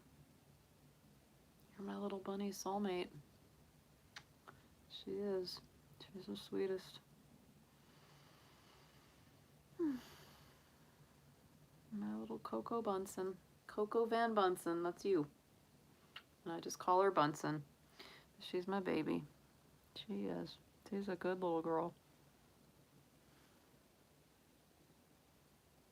Absolutely, my little angel. You are. You're my little angel. And I know. Yes, you're very loving. She's a good girl. She really is. I love her so much. Oh, she's a little angel in a form of a bunny. Yeah, she is. She's a real sweetheart. She she always kisses and licks. She's really sweet. And she's very funny too. She's a little Capricorn, you know. She's a Capricorn with Sagittarius moon. Yes, you are. You were born on Christmas Day. Yeah. She's not big on thumping. I will tell you, the thumper is Petey, my old rabbit. He's 14 years old and he's a grouch, and so he will thump. He is a thumper. He will thump those feet, and it's loud. It's loud. Hey there, Cynthia. Good to see you. Yeah, she's a sweetheart. She's being really good. Like, sometimes she'll be a little squirmy when I hold her, but she's being really easygoing. Look at those feet. I love her feet. The little white tips on the feet and her little tail. She's like, don't show them my tail. She's a baby. She's a good girl. Bunnies, I've been keeping bunnies for 14 years now, and to me, they're just like the best. They're the best pets I've ever had in my life. They're so sweet, so loving. They always smell good, too. They always smell good. They smell like hay and cute, soft fur. They're just good. They're really good babies. They are snugglers, too. Rabbits, oh, they're real snuggly. They're not as needy as a dog, and they're not as, like, independent as a cat. So they're sort of like they're a really nice, good balance in between. But they're very affectionate, and they're real fun to watch when they're hopping around and running around the house. They're hilarious. They follow me. This little girl especially, boy, she follows me everywhere. If I leave the room, she runs after me. She follows me everywhere. She says, "You're not supposed to leave the bunny hutch, Mama."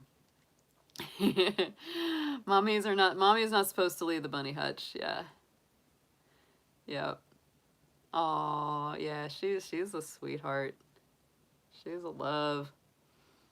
Oh, she is. She's a very she's a very dignified little lady bunny. Yes, she is. Except when you're not and you harass your brother. And you know when you do that. She's like, who, me? Who, me? She says, I don't harass my brother. Yeah, except when you do. Except when you do. She can be so feisty. Oh, all right. All right, bunnies. All right, Bunna Bun. You're such a good girl. I love you so much.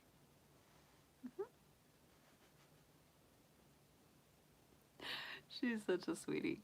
I love her. Yeah. Yep. Yeah. She's a good girl. She's a good girl. She's a sweetie. My little Dutchie. My little beautiful. They got the prettiest eyes. They just this little buns. See the soul of the bun in the eyes, I swear. Yes, you do. Yes, you do. You do. You're a good girl. I love you. It's a baby. Oh, little bun angels. Bunnies are little angels with long ears. Your son was a sin.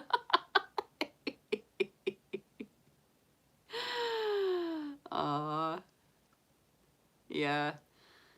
It's the thing. Oh, that's funny, Jacqueline. That's hilarious. Oh, that's funny as it can be.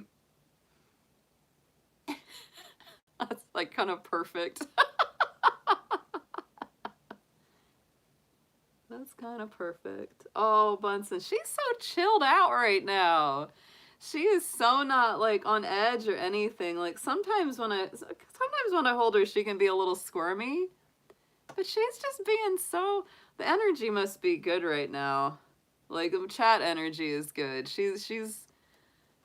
Yeah, because she's really like just chilling. She's happy. I can tell. Like I can tell when she's more on edge or more relaxed. Yeah. Woo. She's just like, yeah. Everything's good, isn't it, Bun? Yeah. Oh, the baby. She's such a girl. She's such a love. Her auntie Krista's watching her. Yeah, she knows. She says I got to be on my best behavior. Yes. I want to take her to a fancy cafe. Get her a little salad and the spring water, you know. Let her sit at the table. Oh, Bunna Bun. She loves to just sit on my shoulder like that. She'll put her little feet up, you know, on my shoulder and just chill. That's like her favorite. She just likes to sit, like she'll stay like that forever. I know. I'd love to get like a stroller for her and like it would be so funny. People would be like, oh, let me see your kid. I'd be like, sure. There she is. She's just a little furry. She's just a little fuzzy. Don't discriminate just because she's a little furrier than most kids. She's just a fluff. No sweet floof. She's a pretty girl. Oh, yeah, she's like a little Oreo cookie. She just lays there. She'll stay on my shoulder like just for hours. She will. Yeah, we have earned a bunny break. Oh my goodness, guys.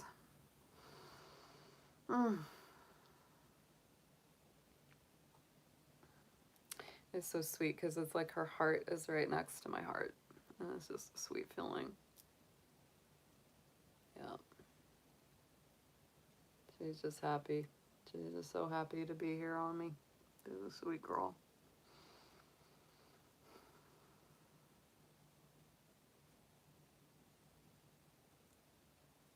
I definitely, this rabbit is my soulmate. Like she for real is. This rabbit reincarnated already once. I had her for 13 years and she passed away, and I swear within a couple months I looked for a bunny and I saw this rabbit and she hopped right up to me and she had that look in her eye and I said, there she is. She came right back. No one can convince me otherwise. This little thing, she's not going anywhere anytime soon. She's very much attached. She is. She doesn't want to leave. And that's good, because I need her. Oh, my little soul bunny. My little soul bunny. Oh, lady. She's so chill. She's like, oh yeah. She's like, man, I'm feeling good. Are you feeling good, sweet girl? You're so adorable. She's so relaxed right now. She's just like, oh yeah, this is the stuff. This is the stuff. She is a bunny cover girl. She totally is a bun model. Oh, she is. She's a poser. She's a poser, for sure. Oh, I know. She's very easy to work with. Like, she just, I can pick her up, show her off. She's my little flying rabbit. Yeah, she's very at ease with me. Very comfortable. She knows I'm not going to drop her. She knows everything's cool, so she doesn't worry. No. It's funny that a lot of people think of rabbits as being always nervous or really scared, but they don't really have that energy if they're, if they know what's around them. You handle them a lot, talk to them a lot. They're not nervous at all. Like, they're totally chill. People always ask that. They're like, how do you get your rabbits to be so calm? I'm like, I interact with them. I pick them up every day. I play with them and I talk to them every day. If you don't do that, you're going to have a crazy rabbit that's scared of you. You do that with any creature, it's going to be scared of you if you don't freaking connect. Yeah, that's right. But we connect every day. Yes, we do. Yes, we do.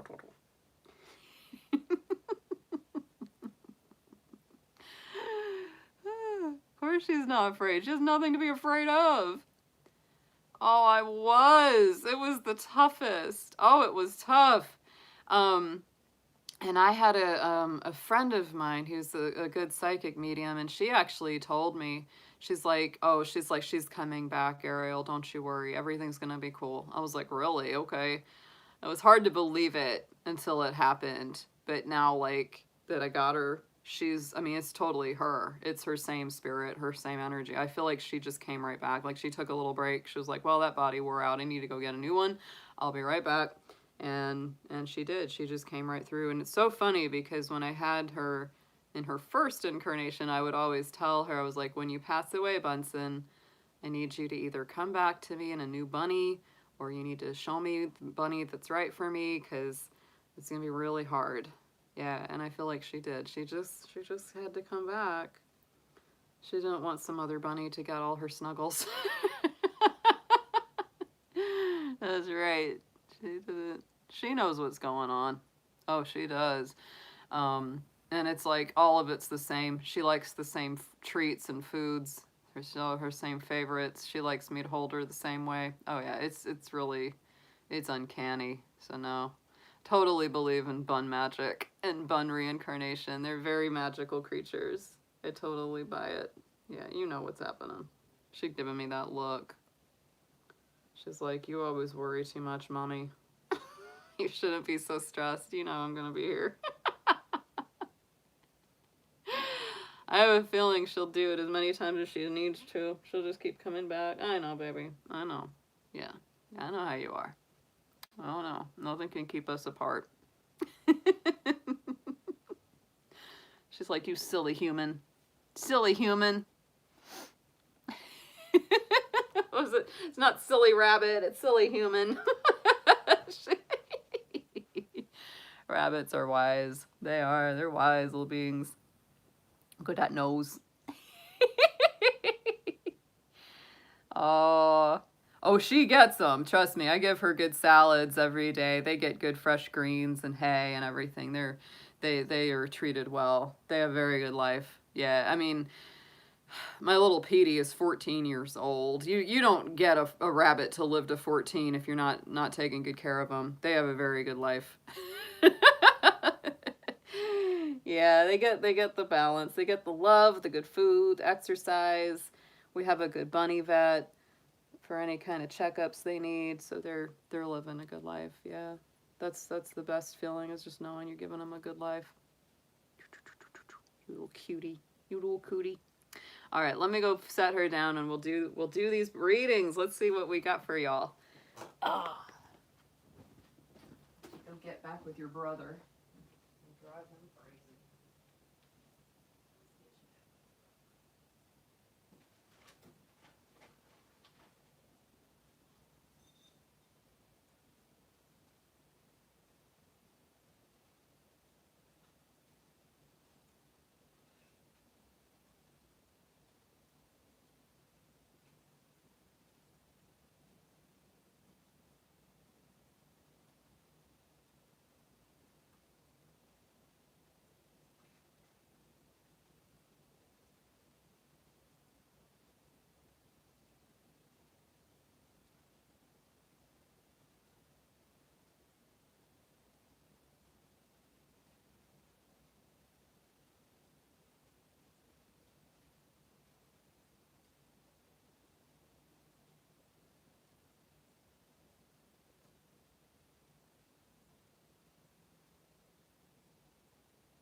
All right, guys, let's see what we got.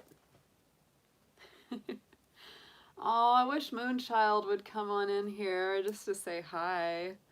I wish she would. She's been in here a good bit lately, but tonight I guess she has taken a break. It's been really nice having her back. But Jacqueline, how are you doing, Jacqueline? Are things with work? When are those when in school and all that? When is that calming down so that you'll be here more often? We miss having our. It's funny. I used my Scorpio cup tonight. Funny enough.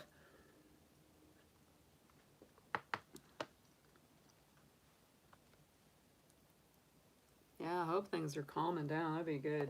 That'd be real good.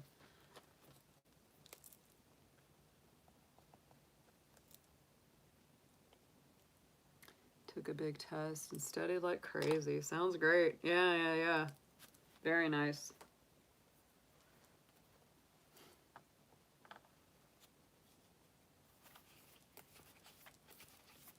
All right, so our first read of the night will be Silver Star, and I think this is a general read, so we're just going to see what comes out for her. And I'm pretty sure you're an Aries. You and Moonchild were both my Rams. Oh, good, Jacqueline. That's wonderful to hear. Yeah, we all need those big raises. Hey, HW, good to see you. Aw, yeah.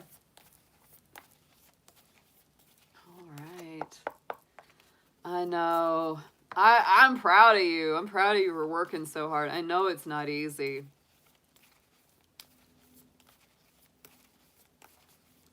All right, Silver Star. So if there is any question, anything that you want to ask, feel free to throw it out there or not. I'm just going to bring the cards out and we'll just see what they say. And we'll go from there. So Aries, Sun, Mars, and Venus. Wow, you do have a lot of Aries. Oh my goodness gracious. All right.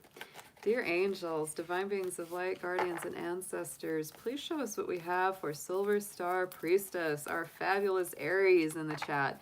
Whatever messages or information that you most want to give to her, whatever she needs to know for her best and highest good, please. Thank you so much.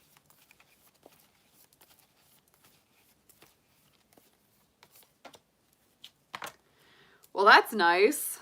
Very nice. On top, the first card coming out is Enlightenment. So I feel like maybe this reading will be very enlightening for you, but you're also into that space. This is your theme of opening up your awareness, furthering your growth and your spiritual development. On the bottom of this deck, we had the Healing Chaos card. I love that card because to me, this is like cooling things out, like, you know, maybe feeling like you're sort of at the eye of the storm, you know, it's like you're that calm center, and around you maybe there's a lot of things swirling, a lot of things coming up, but because of that Enlightenment card, You're really getting a lot of spiritual downloads, information, all of the things that are going to help you in navigating some of those storms of life and healing the chaos that's been coming and going in and out. Really nice. Let's get some tarot on this for you. Yeah, you know, Scorpios and Aries, you know, they have that connection. You both are traditionally ruled by Mars. Scorpio was considered a Mars baby too until the discovery of Pluto, which is actually pretty recent. So they've got a long connection, Aries and Scorpio. They do. Sort of like Capricorn and Aquarius both have that Saturn, you know, traditional rulership. Pisces and Sagittarius both have the traditional rulership of Jupiter, you know, before the discovery of Neptune. There's some real interesting connections like that. Yeah. Oh yeah, same similar intense temper. That's for sure.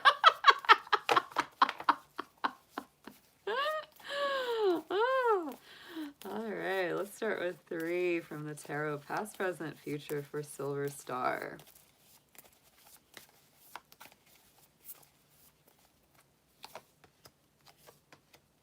Wow, it feels like a lot's going on, and that makes sense, you know, with the chaos card there. I mean, it makes sense that there's a lot going on. So the immediate past, there's almost an overload. You know, it's the 8 of Wands, which is often a very positive card. It's Sagittarius alignment. It's very fiery. It's very dynamic. It usually brings through lots of communication, lots of movement, lot on your plate, feeling like you've got a lot to do. Sometimes it is that overwhelmed feeling like, oh my gosh, I got so many things I got to do. It's usually very positive, right? It's not bad situations. It's like there's a lot of positive opportunities, a lot of areas of growth and movement, but sometimes there's so much of it at once that it feels overwhelming or stressful, right? You might as well be kicking it up a notch with travel and things like that here in this immediate past. Let's see what we have clarifying the 8 of Wands.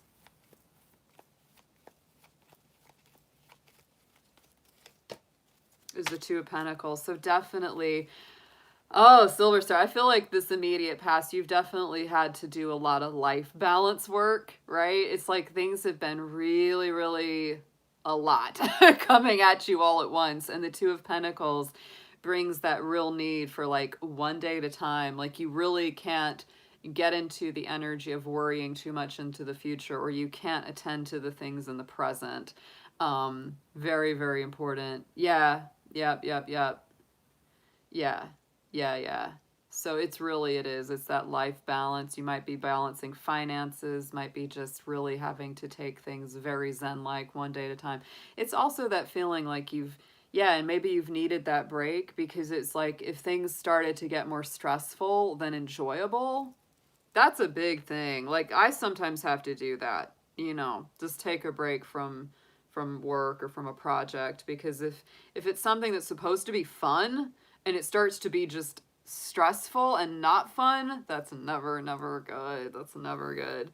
Right in the center, so right in the present energy is the 2 of Wands. I do feel like, you know, you're in that area of new beginnings. This is definitely Aries energy. It's all about, you know, one door opening, one door closing, sometimes an opportunity between 2 avenues. Which one should I take? But it is that contemplation, right? Where in the world am I going next? Sometimes you do it with a partner in this card. Sometimes you do it by yourself. But it's definitely expansion of plans, continuing to move forward. Yeah, starting something new, going to the next level.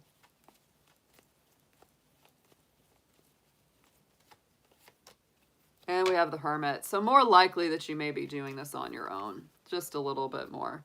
And I also feel that you're in that healing energy right now, really listening to yourself, following your truth, following that guiding star.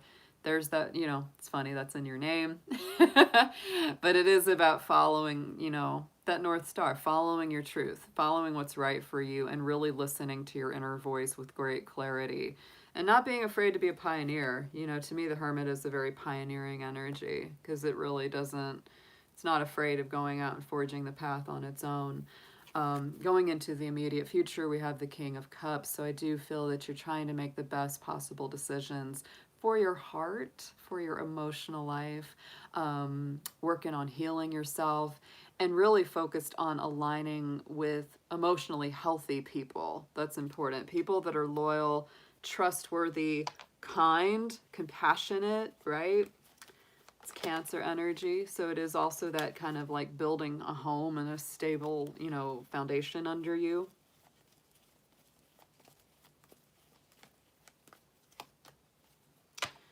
Yeah, I feel like that's a big choice right there. That's a big choice. It's like choosing between good, trustworthy people and avoiding negative people that are just out for their own personal gain and really don't care about anybody else's success. Wow. And you may have had some of those kind of people in the past, and you're like, nope, gotta be really careful going forward. And you may kind of have that feeling like, I know what that looks like. I know what that feels like because I've been through it before with negative people that were only out for themselves, didn't care about stepping on me or anyone else. So you kind of know, like you're really focused on making good decisions about who you align yourself with. Let's see what we've got for suggested approach and outcome.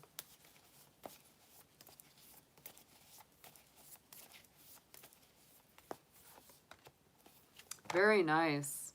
Very nice for suggested approach is justice, balance, Libra energy. I'm telling you, Aries, my Aries people, there's this huge thing about you and Libra right now. You and this Libra balance. It's all about balance, harmonious energy, equilibrium being restored, the dynamic between the relationship you have with yourself and the relationship you have with others. And so I feel like your suggested approach is to be impartial, balanced, fair, diplomatic, kind, but not overly emotionally attached because, you know, Libra is an air sign. So it's a little bit more detached. But it is also very caring because it is a Venus ruled sign. You know, staying in a position of integrity, standing up for what you believe, seeing both sides of situations. Oh, there you go, Silver Star. Yeah, there's your Libra energy really being represented here. Let's get a clarifier for this card. So you really do embody that balance. Wow, and look at this. On the suggested approach, the Sun and Justice, to stay in that positive alignment. Yeah, keep your chin up. Don't let other people's negative energy drag you down. Stay in that positive place of openness, victory, success, joy, childlike innocence and wonder. It's really nice. That's so nice. Let's get a potential outcome on this for you.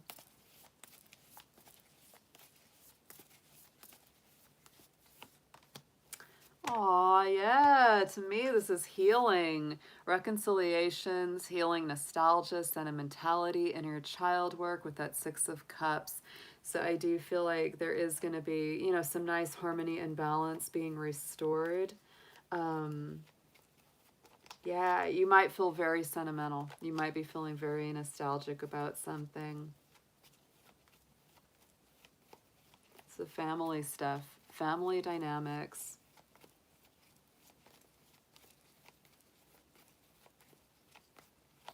You might need to talk to somebody. That's actually, I felt that right before I pulled that card. Page of Swords, right? Gemini energy. You know, to me, it's like there might be a message from somebody that, you know, is from your past. Could be a family member, could be a past love interest, something like that. But there's something that, you know, maybe a conversation that you're going to have, and it may go a long way to healing some deeper inner child situations or old past issues. It's actually really nice. The Chariot on the bottom. So to me, there's that movement again, victory. 7 of Cups. Yes, because I do feel that you've got a lot on your plate. That's actually one of your biggest challenges right now, Silver Star, is that there's a lot to choose from. There's some decisions that have to be made. Because you're definitely moving towards something. There's a lot of Cancerian energy on this reading. 6 of Cups, King of Cups, Chariot. Those are all very Cancery. So it's like I get this feeling like there's either home or family dynamics to be healed, inner child to be healed, or old love situations or things that, you know, you might still need some closure around it. Let's see what we've got for your affirmation on this.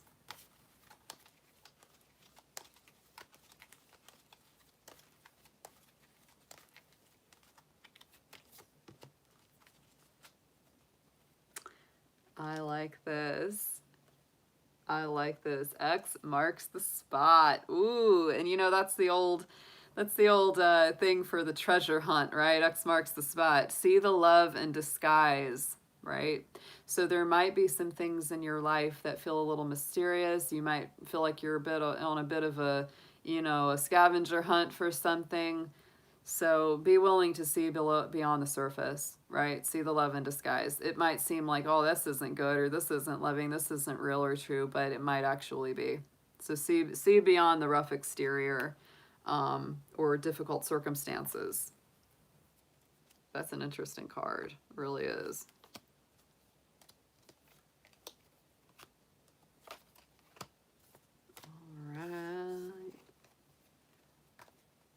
Wow, so all of your signs came out in this reading, Silver Star. My goodness. You know, and if you've got a lot of Libra, a lot of Aries, a lot of Cancer, you got a lot of squares.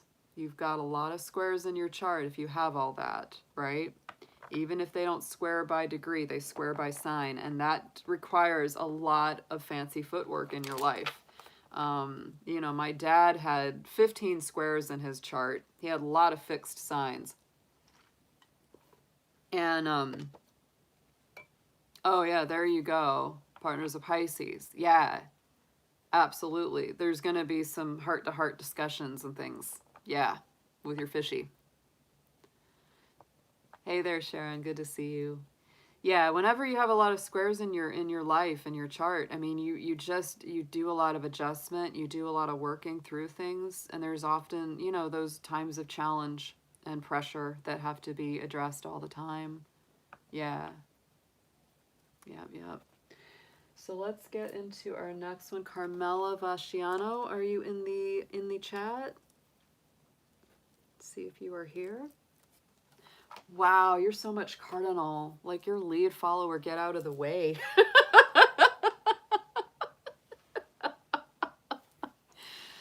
Yeah, cardinal, you know, signs are so much about leadership. They are. It's like they'll follow a good leader, but they're good leaders too. So if somebody else isn't capable of being a good leader, a cardinal sign's like, oh, give me that job. I'll do it. Dang it. Give me. Yeah. I got 4 planets in Capricorn, so I know how that is. There's nothing worse than a bad boss. Yeah. There's nothing worse than a bad boss, right? There isn't. It's like, I can do this job. I can lead these people better than you can. Stop. Just don't do it. You're welcome, Silver Star. I have fun doing this, doing a read for you. I don't think I've done that before for you. So Carmela, what is your question tonight? How are you doing? I hope you are well. My little Italian friend that lives in the States. Yeah, David. Capricorns really hate their bosses a lot of the time. We do. I can remember when I used to work for people. And I was just like, y'all are a dumpster fire. Like, you don't even know how to, like, manage people, keep them happy, keep drama from cropping up on work sites. Just let me do it. Like, let the Capricorn just do it. Yeah. Oh, a place that I worked for 3 years, it was so funny. It was so funny. I worked there for 3 years, and I was just the part-time, like, night secretary, receptionist manager, but I was doing most of the work. And then they brought in a day person, and they were terrible. I can't even tell you how terrible they were. And so they were like after, so I left. I was like, I'm done with this. This is just, oh, it was a train wreck. So I left, and they all had, like, the boss had this attitude like he really didn't think I was working that hard or doing very much around there. And then my fellow coworkers told me later, they were like, oh, Ariel, they're like, if only you could see him, he is going crazy in here. And he's like, how did Ariel do all this? And my little Leo friend, she was like, she made it look easy. That's what it was. She made it, the reason you didn't think she was working hard is because she made it look freaking easy. She got so much done, and she didn't even break a sweat half the time doing it. So you didn't think she was working hard, but she was doing it all. It was very rewarding to hear that. I'm like, yeah! Like, that's what happens when your goat leaves. When your goat leaves, you're like, ah! You don't think we're working hard because we like make work look so easy because we're like, oh, it's no problem. I'll do this. We just do it. We don't kick up a big fuss. We don't draw a lot of attention to the fact we did it. We just do it. And so when we're not there anymore, just doing it, it's like, oh crap. They were holding this whole thing together like duct tape. Exactly, David. Exactly. Me too. They're like, please come back. And I'm like, no, I'm done. Okay, Carmela, what does this mean for next week? Mercury, Libra, Virgo, Sun, Leo, Moon, Scorpio rising with Mars in Cancer, and Venus in Scorpio. Is this a person, or is this your own planet placements, Carmela?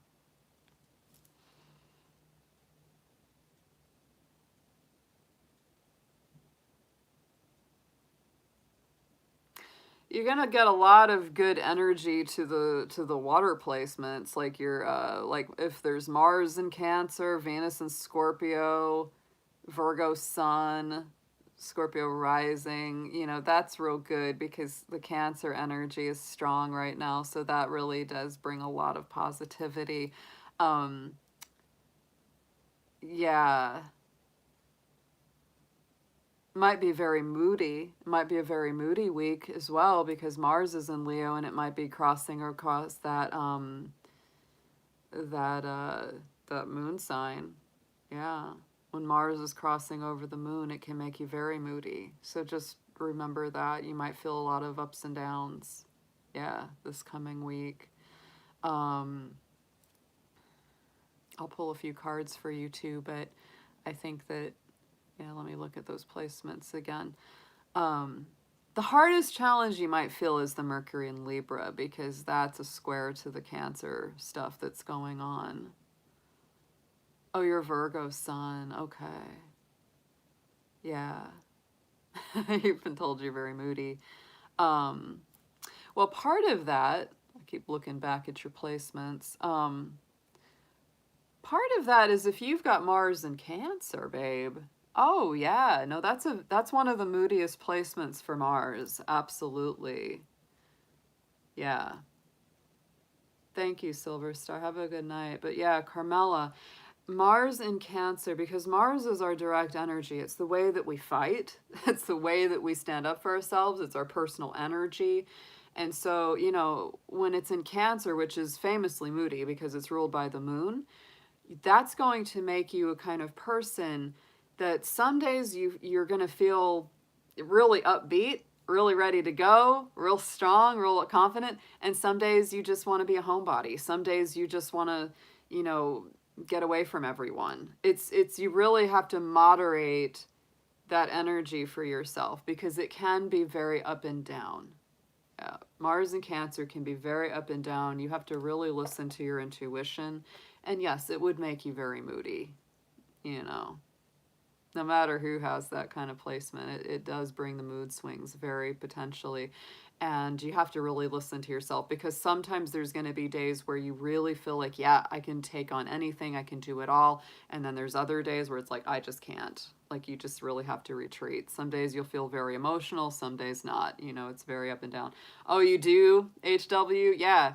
Mars and Cancer, guys. That's one of, to me, a more challenging position for Mars. I'll read to you about it. It's a thing. It's a thing. This is my old book from over 20 years ago when I was learning astrology with my teacher Lynn. Let's read about Mars in Cancer. Let's read it. Yeah, Mars in Cancer is temperamental, and it says, because of your moodiness and emotional changes, you can be dramatic or quarrelsome, or you may have some discord in your domestic relationships. Artistic and creative, you're firm and calm in an emergency. If you suppress your anger, ulcers or stomach problems may arise. Usually unwilling to sacrifice your own views, you like to work independently. This position of Mars could lead to the early loss of the mother or a strained relationship with the mother figure. You are refined yet sensitive. If there are inharmonious aspects, you should avoid overindulgence. Yeah, so be careful of, you know, don't like comfort eat or overeat. Yeah. Yeah, very emotionally sensitive. And the way, I mean, the way that somebody, to me, Mars is definitely how you argue. It's how you express, aggression, because it's Mars. And so sometimes it can really be an issue where it's not always clear to people what your, MO is. Sometimes you can be very assertive, sometimes much more passive, right? Because it depends on your mood that day. It really does. No more snacking. Don't snack aggressively. What was that thing in Mulan? Reflect before you snack. Reflect before you snack.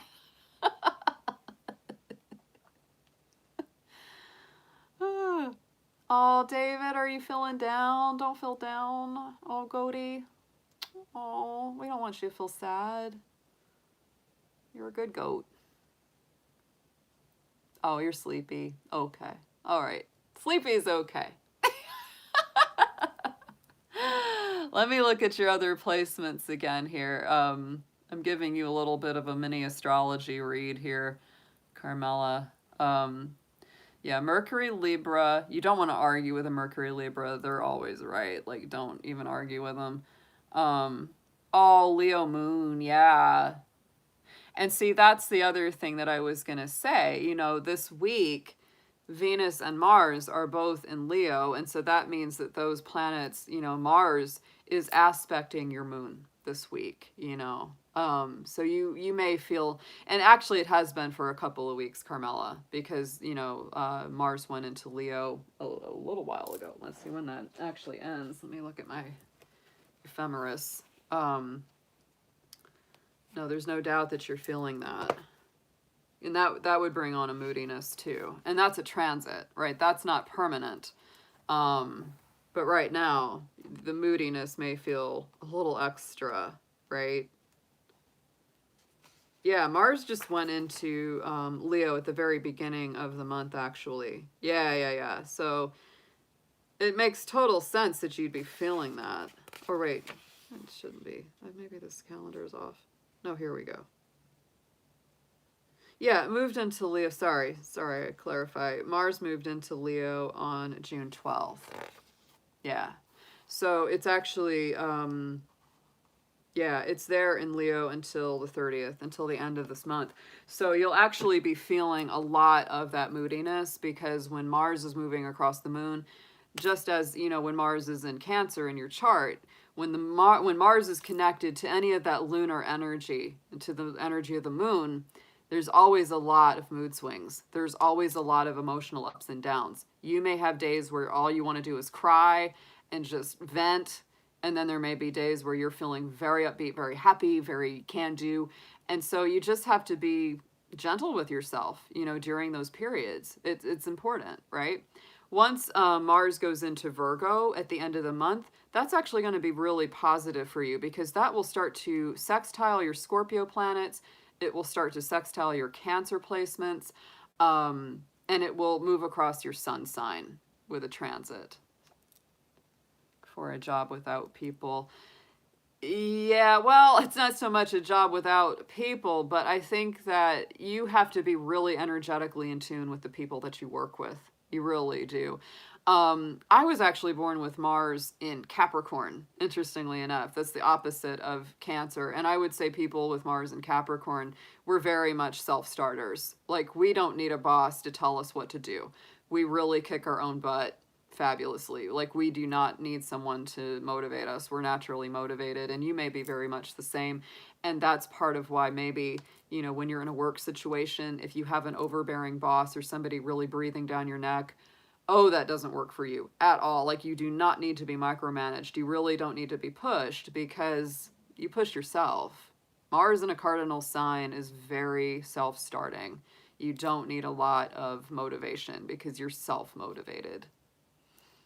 And you can usually tell like what you need to do really well. Like, you don't really need somebody to come in and do a whole lot of like direction. It's like give you a little bit of information, show you how to do it, and you're going. Yeah. So yes, it may be a thing where, yeah, you just need to be allowed to have your own thing, be a self-starter. I've never been happier than when I'm my own boss, seriously, like, because like we were talking about before I started, you know, doing your read. Yeah, I don't really need a boss to tell me what to do. I really don't. I really don't. Yeah. Okay, thank you, Phyllis. I'm gonna put you down on the list. You'll be number 5, and I'll make room for one more after that. I'll do 6 total. After that, I need to go eat because my stomach is already starting to rumble just a little bit. And when the dragon's stomach is rumbling, you gotta listen to it. Jacqueline left. Okay. I'll bump her for the next live. We'll just put her on for the next live if she wants a mini read.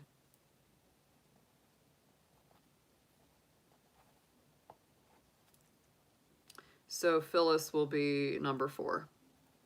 Okay. Cool. So I have 2 more slots now. Open up because we had one member had to take off, so no problem.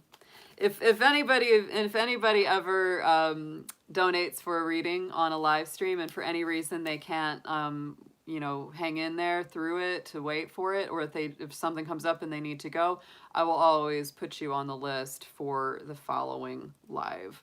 And if you're not there for that one, we'd bump you to the next one. I keep the list. I keep the list every date, as you can see. I have all my dates and all my folks, and so anybody that doesn't get on when they get it, we'll get it the next time. So don't worry, I will absolutely honor those donations. Oh, Transformation Queen's in the house. So, Carmela, I am going to pull a few cards for you, but that's what I would say about your just your basic planetary energies that you've got going on. Could be a very moody, you know, week or even the rest of the month ahead. So just honor that. Listen to your intuition big time, right? And if you feel really triggered or charged up, you know, those may not be the best days to interact with other people, right? Those may be the days when you kind of pull back and go, you know what? I need to take a day for myself, or even just an hour for yourself, right? I mean, Cancer energy can be that moody, right? You could be crying 1 minute, get it out, and then an hour later, you're totally fine, you know, and you're ready to move ahead. That's it can be a little frustrating sometimes, but yeah, it can be that much. Like, it can be. I can be that way sometimes. I got a lot of Pisces influence. You know, that water sign energy will get you.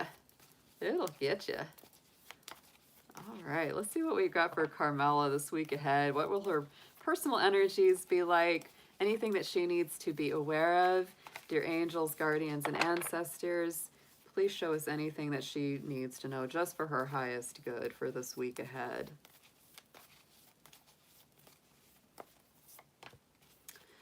Release, yes, release those feelings, release that energy. Don't try to hold it in. If you need to cry it out, talk it out, walk it out, whatever it is that you need to do, let it go. Let it go this week. Don't try to, put on that brave face and just be all, nothing's wrong. No, let it out. If you need to let it out, let it out.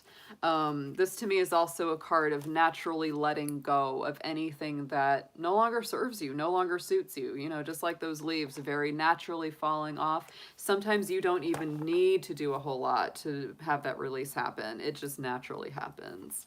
So let's get some tarot on this for Carmela, please, Spirit.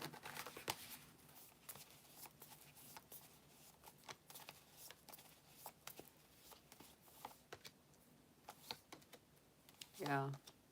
Wow, this is nice. I'm actually really liking this.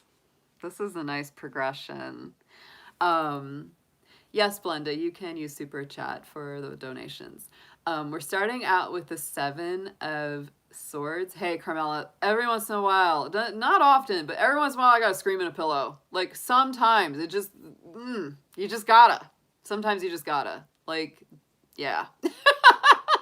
It's coping skills, man. It's coping skills. So 7 of Swords is what's coming up first. So I really feel this is that like identification of negative people, narcissist, energy thieves, people that just aren't for your highest and best. It gets better. That's why I like these cards coming out. It gets so much better, but that's kind of where we're starting.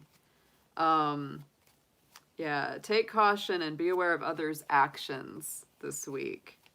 And make sure you're being honest with yourself as well.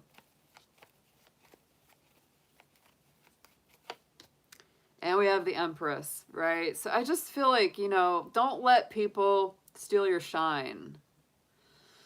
Don't let anyone encroach on your personal sense of abundance and creativity and personal empowerment. Right in the center, we go to the next level, 6 of Pentacles. I like this progression because it really shows to me that you're getting to that place where instead of kind of playing nice with people that are only in it for themselves, you're sort of demanding better and saying, I only want to get into situations that are reciprocal in nature, where there's equal give and take, equal energy exchange. And that's, to me, happens on a personal level and also on a work level. This is a card that's ruled by both Taurus, a very strong earth sign, which is about money and resources and income, but it's also ruled by Libra, which is those personal relationships and contracts. So to me, yeah, it's really demanding that I don't mind being generous with my time, my resources, my energy. I don't mind doing that, but I'm not going to do it without a good feeling of reciprocal flow coming back and forth between 2 entities.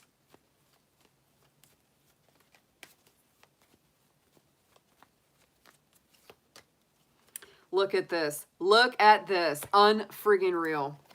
7 of Swords. 7 of Swords. We had these. Look at this. I'm just, yeah.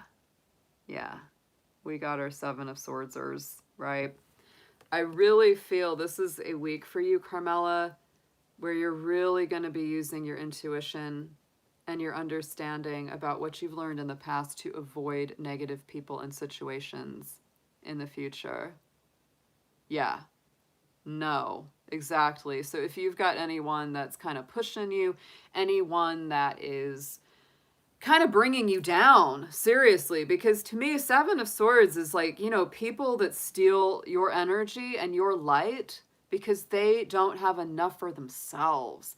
They're the kind of people that if you tell them you're doing great, they want to downplay it or they want to put you down somehow so you don't feel good about it. Oh my word. And that's the oldest psychological thing in the book is people put others down so that they can try to feel a little bigger or try to feel better about themselves just by knocking someone else. So I would say that this is what you're really working to avoid this week, especially with that 7 of Swords coming in there both times from both decks. It's a big heads up. It's like danger, Will Robinson. Do not let these people into your life. Yeah. If you get a sense of that, it's time to put up those personal boundaries. Release. Release them. Me either, Gwen. It's the worst. Like, you can be feeling great, things are going good, and then someone's like, oh, it's really not that great, and it doesn't really have a future, and blah, blah. And even if you know it's not true, it's still hard to not let it get to you, right? So it's better just not to go there in the first place. But I do love your outcome card this week, Carmela, is the Nine of Pentacles. To me, that is a very happily either self-employed or you know, gainfully employed, especially for a woman's reading. That's a very strong businesswoman card. It really is. It's like the greatest for that. It's hard work that leads to a better life, doing good things for yourself, enjoying your own personal space, happily and successfully employed. You know, it's just a really wonderful card. So it's an excellent one. And I feel like I love to see that coming out in light of all this kind of like, you know, these negative buzzers around you, because I feel like at core, you're going to stand strong in your truth and stand strong in your confidence and your abilities.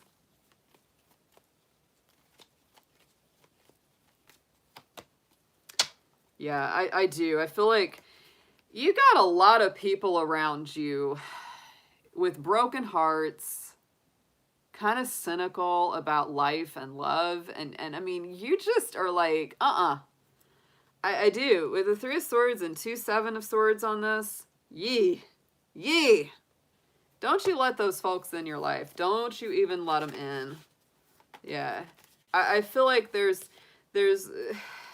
people or situations that just, they really want to like pop your balloon this week, and I wouldn't let them. I just wouldn't let them. If someone negative like that's calling you, I wouldn't even pick up the phone. I would mute their messages. I wouldn't even listen.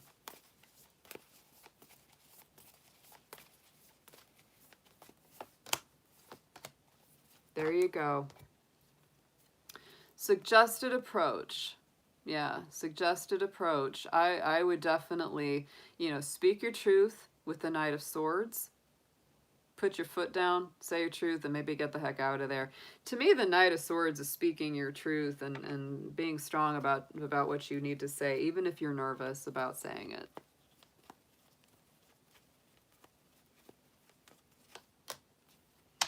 And listen to your heart. There it is. There's our High Priestess. There's our moon lady, you know, listening to your intuition.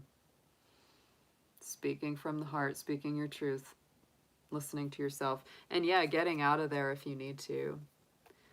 Suggested outcome of the week is renewal. So I do feel like there will be renewals, resurrections, restorations. I think everything's, you know, going to come up pretty well and pretty fine. You know, it's time to head in a new direction. This is a review of the past with, you know, compassion and forgiveness. Gives you clarity on your life purpose and direction. It reminds you that in your heart you know what to do.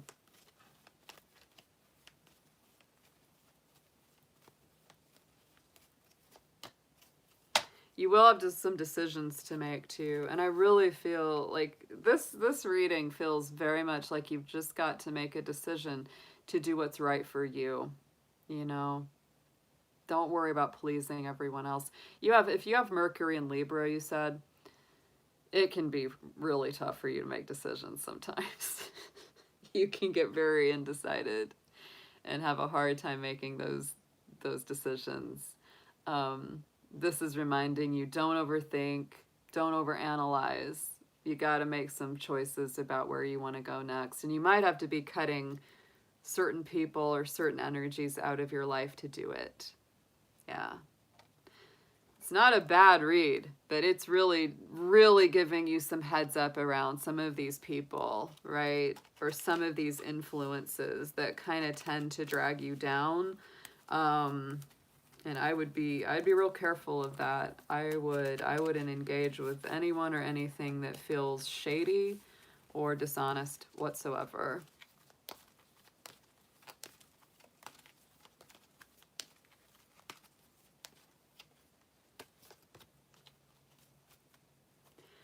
There you go. There you go. The dream sanctuary is your affirmation this week.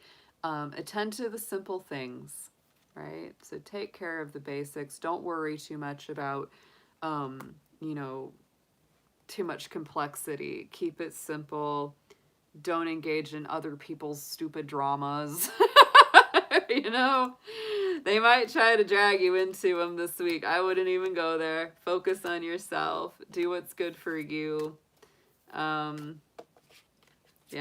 listen to your own soul. Listen to your own needs this week. Oh, even look at the bottom. We have the Six of Swords, which is all about leaving behind those difficult times, difficult people, dramatic circumstances. Absolutely. Oh my goodness. Yeah.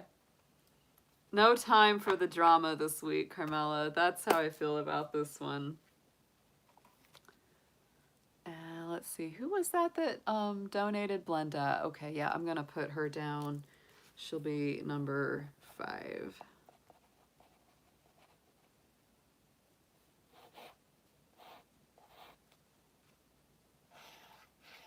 All right. So Krista is up next. My goat sister out there. If Krista is here, I will be ready for you. Oh, you're so welcome, Blenda. No problem. Yeah. Yeah.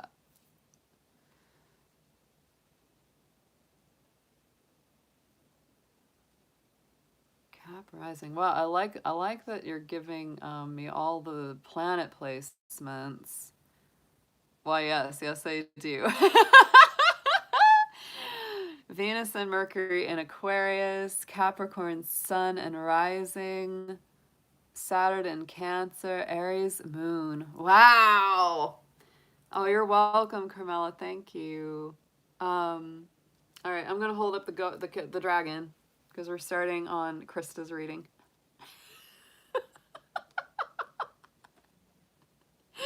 And I know she's a Capricorn, so I should put up a Capricorn card too. Here, there we go. Time for Krista's reading. When you see the dragon, it's time for a question. Yes. All right. Sounds good. What would you like to ask about for this week? You know, oh, Krista, wow, that's so much going on planetarily for you.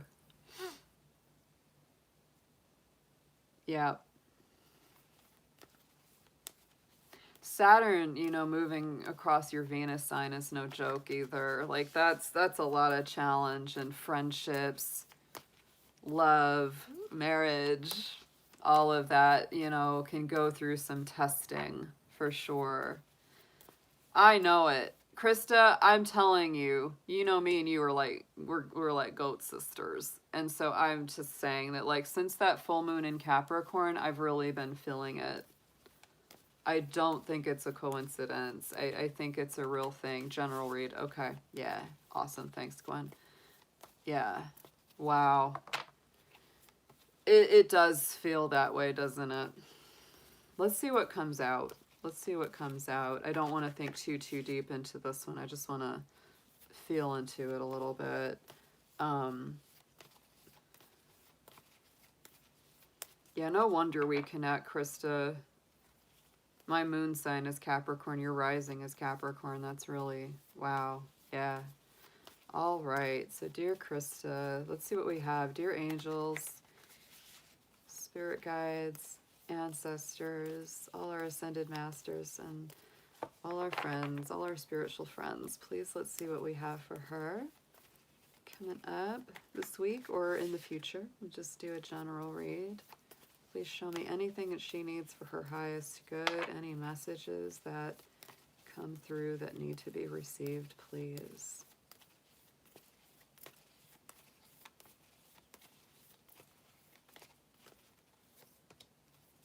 Wow.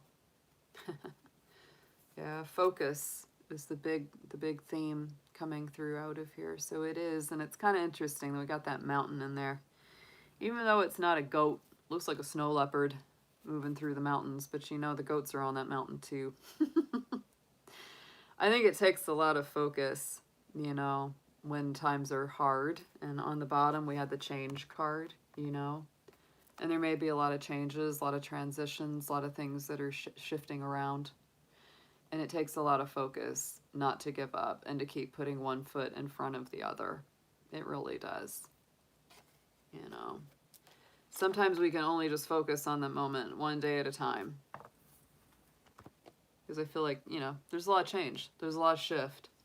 It doesn't have to be bad change, but it's, you know, Capricorns don't like change. We don't like earthquakes. We don't like it when the earth starts moving. We don't like it. We don't mind planned changes, calculated risks, but we do not really like surprises. Capricorns are not big on that. My mom is the Capricorn, and she was so funny. Like, she said that she hated, like, surprise parties, surprise anything. She was like, do not do that to me. Like, she said that, like, once when she was, I think she was in her 20s, and it was a long time ago, and, like, she said, all my friends decided they were gonna have a surprise birthday party for me. She said, I come home. She said they all jumped out and, you know, yelled, surprise! And she said the photograph that they got of her was her back. Because as soon as she came around and they yelled, surprise, happy birthday, she turned around. She was about to go out the door, and the only picture they got of her was her back, which was so funny. She was like, I hated that. She was like, that was the worst. She's like, I came home from work, I'm tired, I need to powder my nose, brush my hair. She's like, and they want to take a picture of me looking like that? And my mom's a Leo rising, so there you go. She's like, do not take a picture of me looking bad. Don't even do it. Yeah, so that's kind of typically the way Capricorns react to surprises. We're just like, no, do not want. Do not want. I just think it's so funny. All right, let's get some tarot on this for Krista, please. Let's start out with a past, present, future.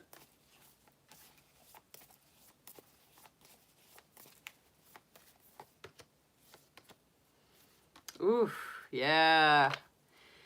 It's definitely some movement. Definitely a movement kind of feeling here. Immediate past is the Five of Wands. So there's the conflict. There's the fire. There's the spark. Potential arguments and back and forths. Mostly due to opposing opinions or different ideas about things. This card, I love the message on this. It says, walk away from drama unless the situation is really worth your time. If it is worth your time, stand up for yourself, right? You might also be butting heads with other people who are really ambitious. You know, could be a total, like, crossing of the minds there. Sometimes I feel like the Five of Wands is important, though, because it, again, you know, I've said this, it lights that spark under us that gets us moving out of stagnation and gets us to take action towards something that, you know, that we need to move on.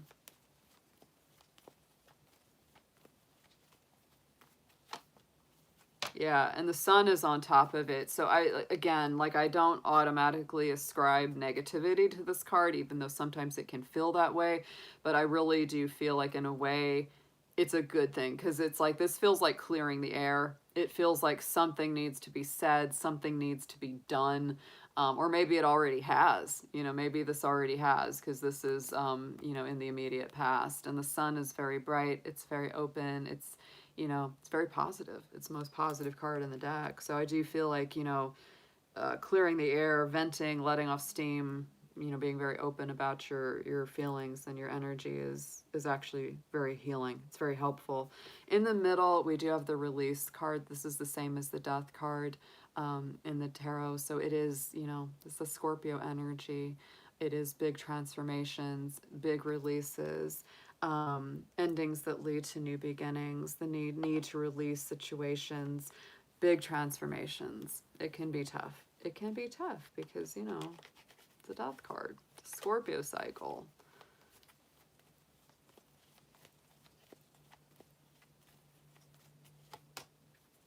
Yeah, and I feel with this kind of thing, you know, with the high priestess on top of it, it's something that I feel for you is it's almost very personal and very private because the high priestess is not always super forthcoming about her emotional or intuitive processes, and honestly, neither is Scorpio.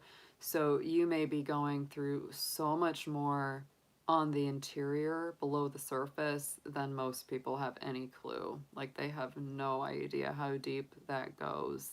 And it's really like you're very I think too like this means you're very selective about who you share that information with because the high priestess, she's that lunar energy, that subconscious energy. She's not going to tell just anyone about what's going on inside, and neither does Scorpio. Like I feel like right now you're really going through some intense transformations and emotional processes, and you're not going to tell just anybody about it except me and like, you know, all your best friends here. But you'll tell us. But yeah, in your everyday real world life, right? You're not gonna just be like, oh yeah, blah blah blah. You know, no, you're gonna be very picky about who you share with. Um, into the immediate future, we have the Knight of Wands, Sagittarius energy again. So I feel again, this is like it is that moving forward, staying focused on going to the next level. Don't get too bogged down in things, you know, mourn them, you know, give them the honor they need, but then move it forward. Sometimes this is bringing in a little bit of restlessness, right? The need for movement, the need to go to the next level. Interesting enough, we had, you know, focus as your first card out, and one of the messages on this card is to stay focused, right? Had, you know, keep those eyes on the prize and don't scatter your energy too much.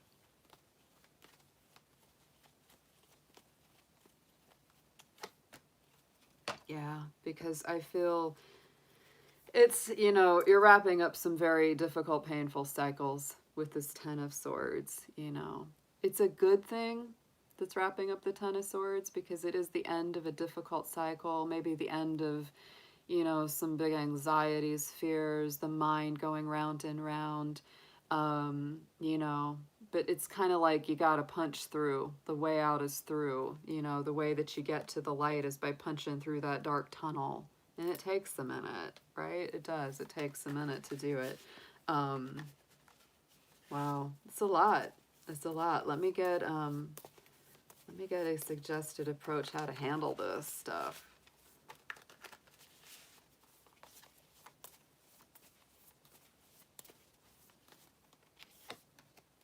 Wheel of Fortune, baby. Yeah, I mean, this is very nice. It's, again, more Sagittarius energy, Jupiter energy. I do feel, yeah, because you got that heaviness. And this is reminding you, don't get stuck. Don't let it drag you down. Capricorns, oh, word. We can be so heavy that way. Like, we can really brood. We can really get down in a heavy, deep, dark emotion. And this is, I feel like, very much reminding you, keep it moving forward. Keep it moving forward. Make progress. Do things that move you forward. Don't stay stuck. Don't get stuck. Even if you've got some heavy emotions to work through or move through, you got to move through them. Don't stay stuck in them. Even, I mean, you know, even if it's difficult and you're working through a lot of stuff, at least you're working through it. You're not staying stuck in it. You know, to me, this is definitely things coming out of a stagnant situation and moving forward. Fresh new starts, end of delays, you know, sudden or unexpected progress. And so, you know, the other thing too is like, it's kind of reminding you that heaviness I don't think is going to stick around forever. You did have that change card. You've got some real like moving it forward, Sagittarian energies, you know, Knight of Wands, Five of Wands, the Wheel of Fortune. It's like, you know, take it to the next level. Keep it moving, girl.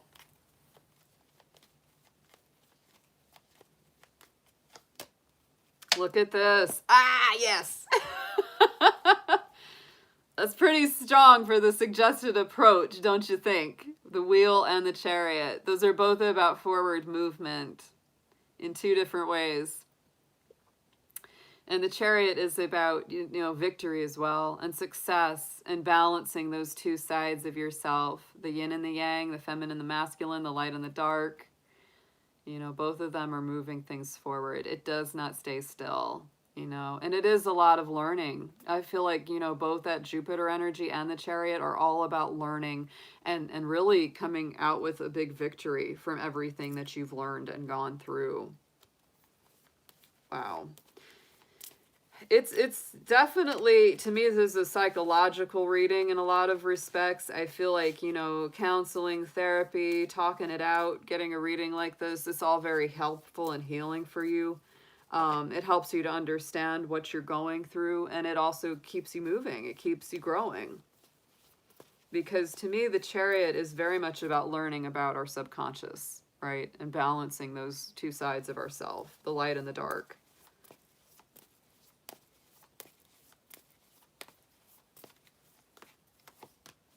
Yeah, you need a break. Look at the outcome. It's the Four of Swords. Definitely, you need a little time out. You need a little downtime to just rest, restore, reflect, recenter, regroup, to leave the battle armor at the door and not have to fight that battle every single day. Yeah, definitely a little timeout card. You might need a little vacation or a little trip. You got a lot of Sagittarius energy here that's all about, getting out and doing something new.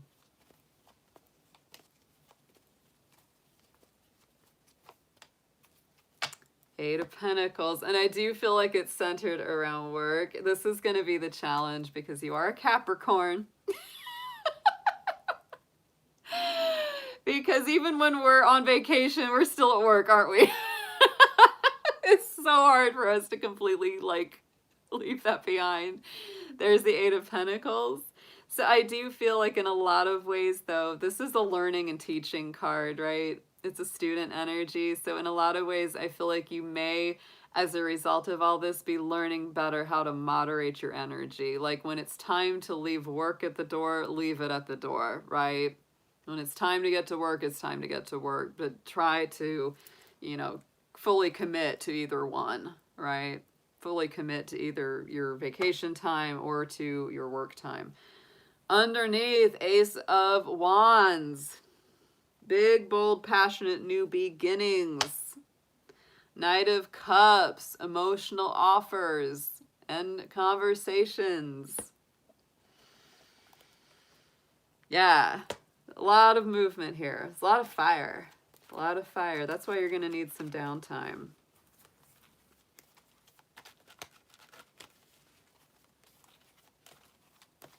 It's an affirmation for you.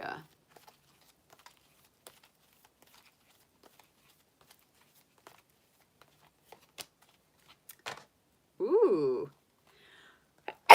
And here comes my sneeze.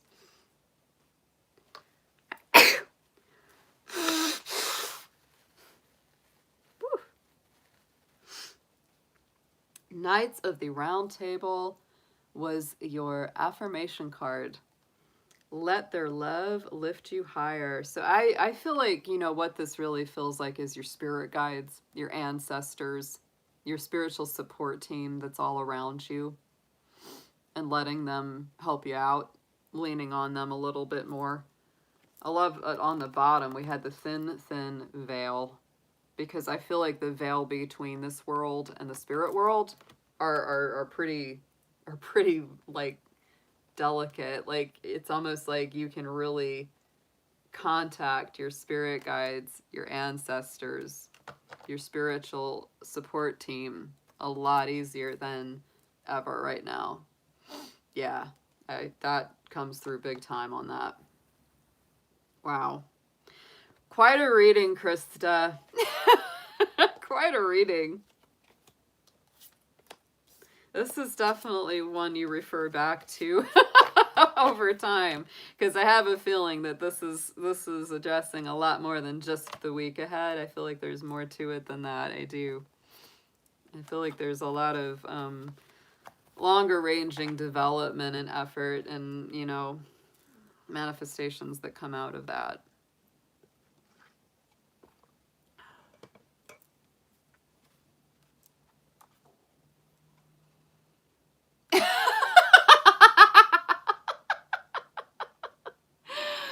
shower is the best. The shower is the best. I feel like a lot of times, you know, that's we honestly will feel more relaxed in a bath or a shower, and it's like it's easier for us to commune sometimes that way. Not a surprise at all, even though it sounds kind of funny.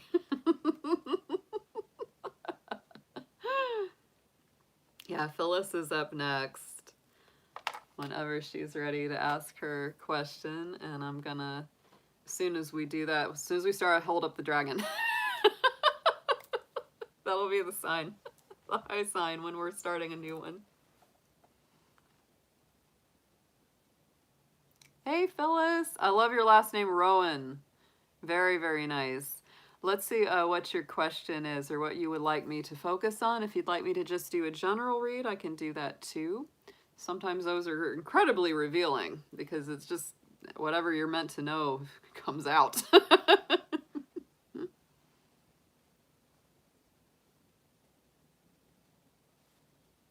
Yeah, exactly. Krista didn't say nothing and all that came out. Just saying. Yeah. It's amazing to me how accurate the cards are. I'm going to tap these two with some selenite, just ground them so that we get nice clear info coming through. Do a little holy water. Oh yeah. Maybe I'll do a little bit of tuning fork too. Let's do that just to recharge. I have needed that.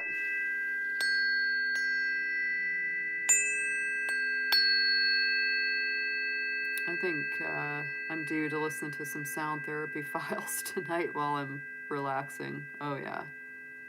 Yeah.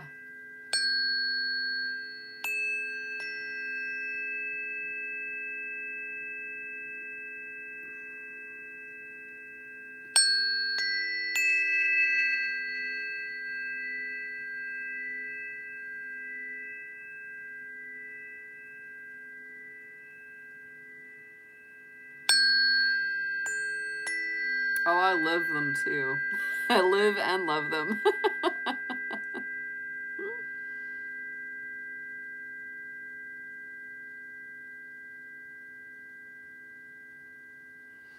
All right.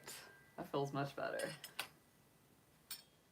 Get that little recharge. Yeah. Very helpful. Sagittarius sun with Aquarius moon. Ooh, that's a nice combo. I'm gonna hold up the dragon because we're starting our read. I love the forks. Yeah, the singing bowls, especially if they're the big kind, they can be really tough to travel with. But the forks are easy. Like they're super easy because you can just put them in a little velvet pouch, roll them up, and they're real easy to travel with because they're not super big. But boy, their sound is big. All right, so let's get started with a reading for Phyllis. She is our Sagittarius with Aquarius moon. Absolutely love that combination because Sagittarius and Aquarius are a sextile in astrology, and they are very complementary to each other. All right. Yeah, that's my little dragon. I've been putting this little dragon up for my channel since I started him. So yeah, he's always here. My little fire dragon. All right, let's get into it. Dear angels, divine beings of light, guardians, ancestors, and spiritual guides. Let's see what we have for Phyllis Rowan, our Sagittarius with Aquarius moon. Any general messages or information that she most needs to be aware of for her highest good, please share that with us.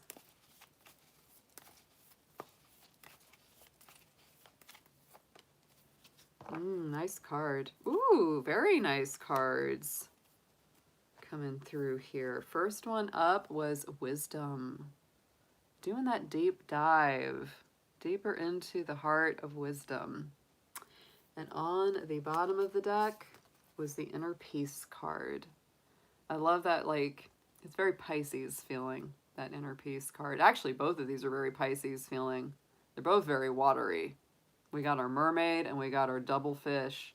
So I don't know if you got any Pisces placements in there, Phyllis, or Pisces in your chart, or somebody in your life that is, you know, kind of a watery energy. But this to me feels very Piscean, very intuitive, mystical, dreamy, imaginative, creative, super spiritually aligned, very in tune with your own inner wisdom, your inner peace, your inner knowing. And the more in tune you get with that, the happier you feel. I also just get that feeling like you're not afraid at all of those like deep emotional or spiritual dives. It's like, let's get to the heart of the matter. Let's go beyond the surface, right? Let's get to the real heart of things. Yeah, that's the Sacred Destiny Oracle. I love those cards. The artwork on them is just, oh, like it's just fun to like flip through those and look at the artwork. All right, so let's see what we've got for you in the tarot, past, present, and future energies.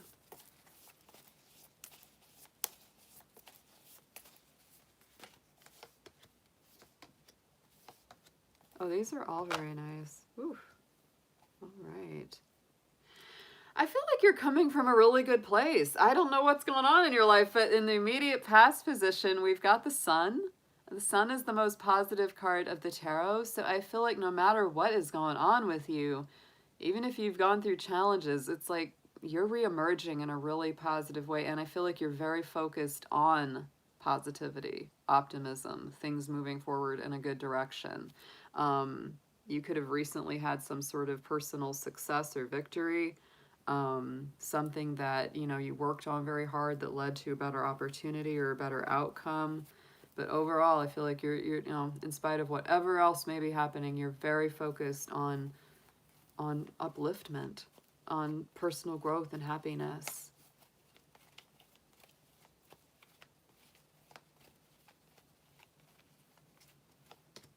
Yeah, ooh, nice card for Sagittarius. You're also very focused on movement forward. Look at that Knight of Wands. And the Archangel on this particular card in the Sun card is Uriel. So to me, this is also clarity of vision, like feeling like I finally know what to do, finally know where I need to go, and I'm ready to do it. Like I'm ready to get focused, ready to go forward. To me, this feels extremely positive. Right in the present energy, we're coming through with the Two of Pentacles. This to me is about personal balance, sometimes between, you know, work and social time, you know, home life and career life. Sometimes it can be that. Sometimes it can be this need for balancing of finances. It's a card that needs to help you stay in the moment, right? One step at a time. Don't worry too much about the past or the future, right in the center. Because if you've been working too hard, it's a need to bring balance and more joy into your life. So keep that in mind. Keep that in mind right now. That's where you are. Keep it one day at a time.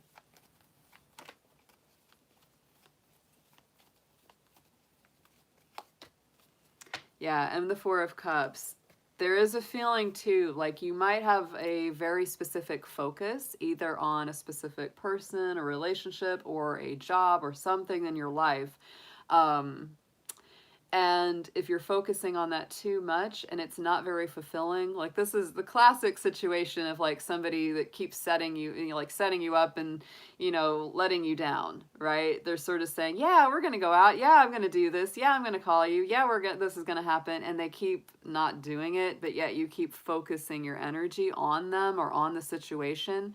Meanwhile, spirit is like bringing in other opportunities and other good things, but you're not seeing it because there's a focus on that specific thing. So this to me is also saying to open up your horizons. And if you do feel like anyone or anything is kind of continuing to, you know, constantly put you on hold, you might want to consider not waiting around for them or at least considering your other options for sure. Outcome card is very nice in the immediate future with our Emperor card. This is Aries energy. It's very leadership oriented. It steps into the spotlight, isn't afraid to take the, you know, take the lead, to be the one that forges the path ahead. It's a fellow fire sign, fire energy, so it feels very empowering to me. And it's really saying, you know, go ahead, take charge of the situation, accept the leadership role, whatever it is that you need to go ahead and take charge of.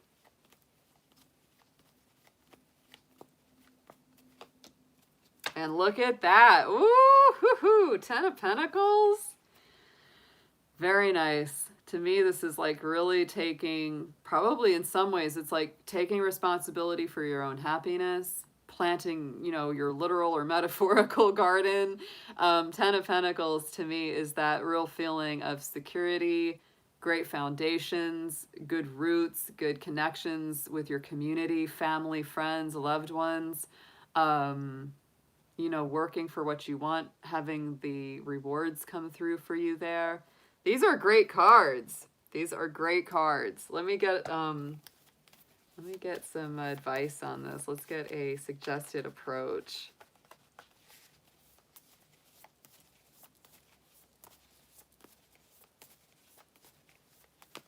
And I feel like if you're going through any kind of difficulty, like the real key is to take people up on those other opportunities or other, you know, offers that you're getting, right? Don't just stay stuck in a place where, you know, somebody keeps telling you they're going to do something for you if they're not going to do it, right? You know, broaden your perspective, broaden your horizons, because I feel like if you do that, it turns out so well for you. You know, really embracing self-love, self-empowerment is really like such a key to success, greater happiness, greater manifestations. The suggested approach is the Queen of Wands. So I do feel like this is all about empowering yourself, loving yourself, being generous, warm, and open, right? But also acknowledging your own worth. She's my Leo queen, so she definitely sits in her throne, and she's like, you know, if you don't treat me right, I'm not going to stick around for that, right? She's a very warm, very open, loving person, but you know, she also has a lot of self-love. It's also belief in yourself. It's also time to really build up your confidence and self-worth, not feeling like you're doubting yourself. Let's get a clarifier here.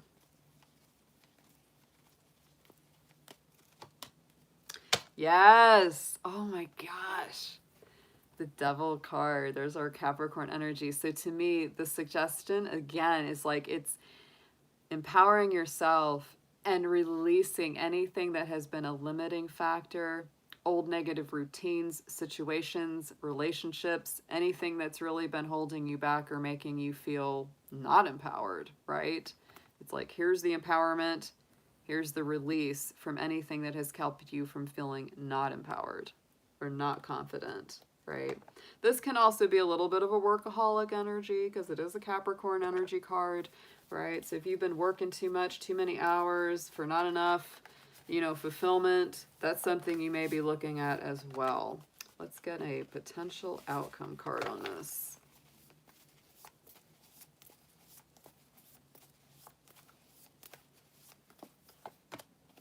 And we've got the Queen of Cups here.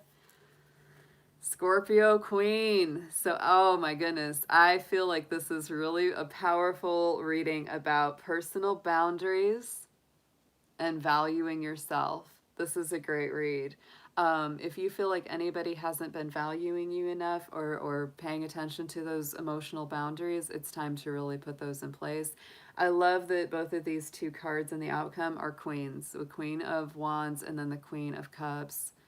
Been allowed myself to be stuck by being focused on where I went wrong. Yeah. So it's definitely time to move it forward from that. I feel like you're coming out of that though. I really do, Phyllis, because like I said, even if you can't necessarily notice it or feel it yet, I feel like some corner has been turned and you are doing a lot of deep diving into the emotions, getting to the heart of the matter. And I feel like once you kind of learn and heal from whatever went wrong in the past, like you're going to have a lot more peace coming out of this. And I feel like you're going to be very discerning about who you let in. That's, you know, that's the Queen of Cups. That's why she keeps that lid on that cup. She's the only one from the suit of cups that keeps the lid on the cup. Because again, I really do feel that, you know, you've got the Queen of Wands, the Queen of Cups. These are both very warm, emotional, loving, compassionate queens, right? But they're also discerning about who they let into their life, especially the Queen of Cups. Oh my goodness. Like, not just anyone gets to get in that cup, right? So it's sort of like, don't forget to care for yourself in the process of caring for others.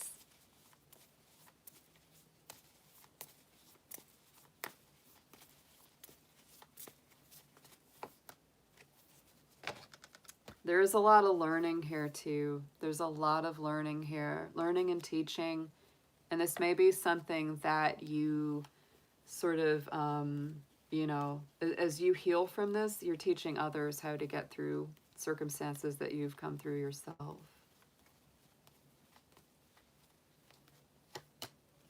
And the Knight of Swords. Yeah, I feel like there's a lot of clearing things up, communicating what you're feeling, even if you're nervous or anxious, to speak it out.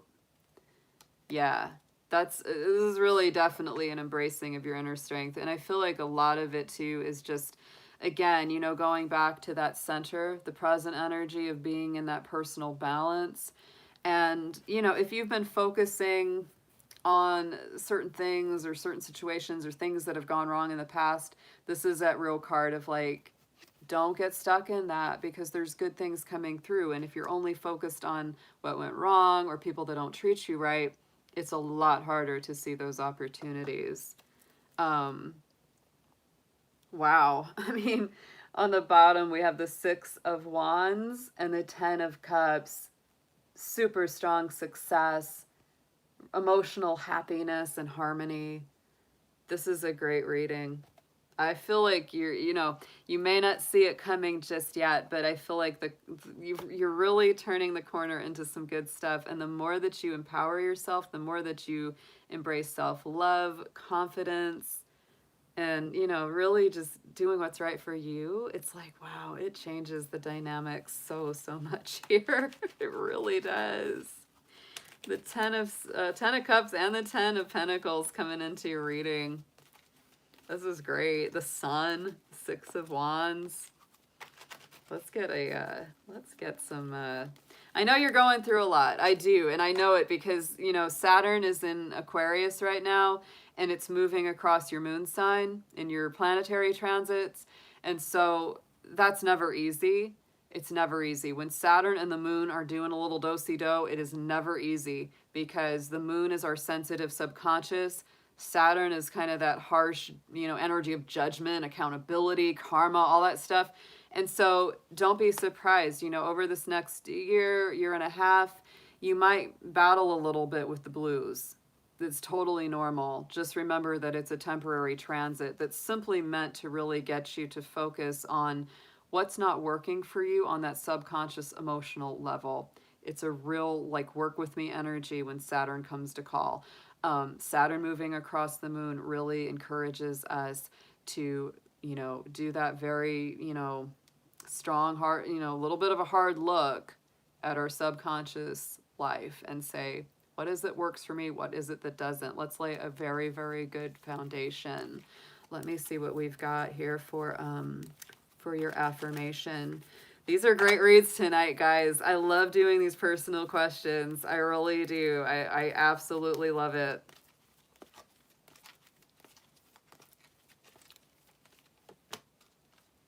Oh, wow. What a beautiful card. I just love these. This is called the Hero's Journey Oracle. I love these cards. For this you were born. Foster your intention for incarnating in this dimension. That's like, to me, that's like divine purpose. And then on the bottom, I really like this one too. The divine discernment. And that's what I feel coming through, especially with things like Queen of Cups. Step back to find clarity, right? Discerning right people, right situations for you. But I feel like the best is yet to come with this read. And I actually feel like you've already taken like a giant step forward, even if you don't completely fully realize it yet. Like, you really have. You might be juggling some things right now, but I feel like in the future it's like, yeah, don't be afraid to step into, your new roles, new leadership, taking charge of things, because yeah, it's going to take you far if you do it. It's a big thing, taking responsibility for our own happiness, It's not easy. It's not easy.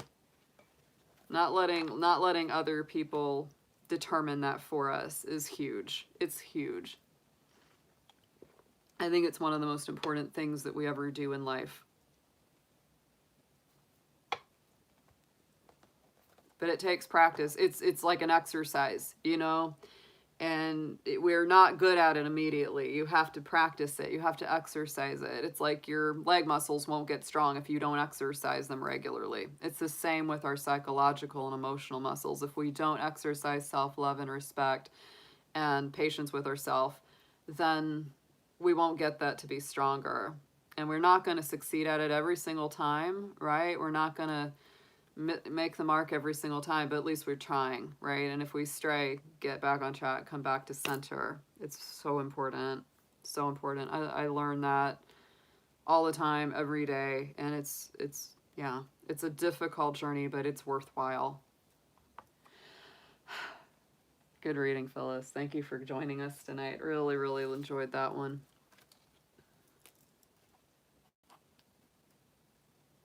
Yes, she is. Let's see. She's the last on the list. I think that if we have one more that really wants to come in, I could take a number 6, but if not, she will be our last one. Yeah.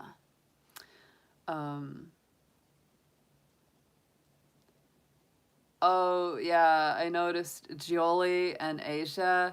Yeah, they're amazing. I will second that. Oh, good, Marie. Good to see you. Good to hear that. That's so true, Phyllis. We have to be as nice to ourselves as we're nice to everyone else, you know? And it tells you a lot. If someone's not nice to you, they're probably not very nice to themselves either. It really takes a lot of the pressure off of you. If somebody's mean or discouraging or disparaging towards you, it's not about you. It's about them. It's about them. If you've got good things going on in your life and they put that down, they're either really insecure or hurting or, you know, or jealous even, you know, it's that kind of thing. So yeah, it does help us to disengage. It still might hurt. It still might suck when people, you know, do that, but it will remind you to come back to your center and really look at that and go, you know what? Is that true? If it's not true, you don't need to own it. You don't need to own it. It's their issue. Let them keep it. Return gift to sender. I do not want that gift.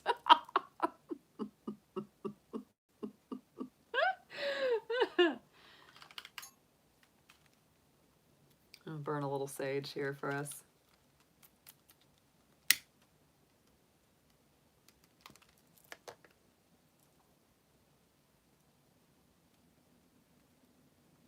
My candles bring all the bugs to the yard. They really do. Like when I turn on the lights, turn on the candles, like there's just bugs like knocking on my window. They're like, "Let me in! Let me in! We like it in there."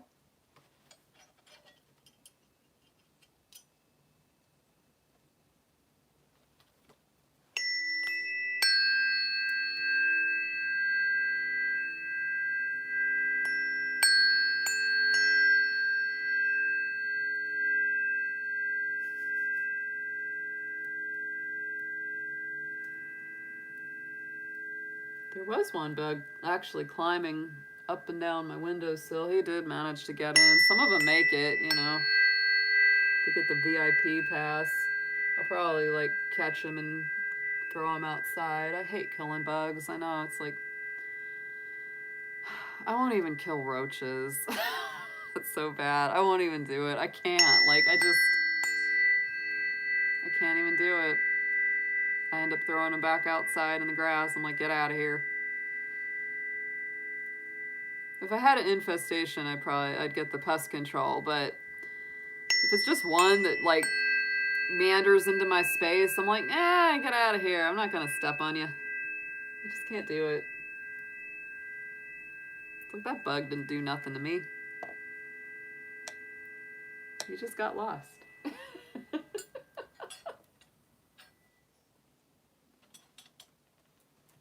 All right, Glenda. I like that. That's an interesting name. Reminds me of Glenda. So yes, I will hold up the dragon to signify that we're starting a reading. If you have a specific question, let me know what my guides think of my Leo friend. Oh, okay. Let's see what we have with that. Let's see what we have for. So is this a relationship or potential relationship here?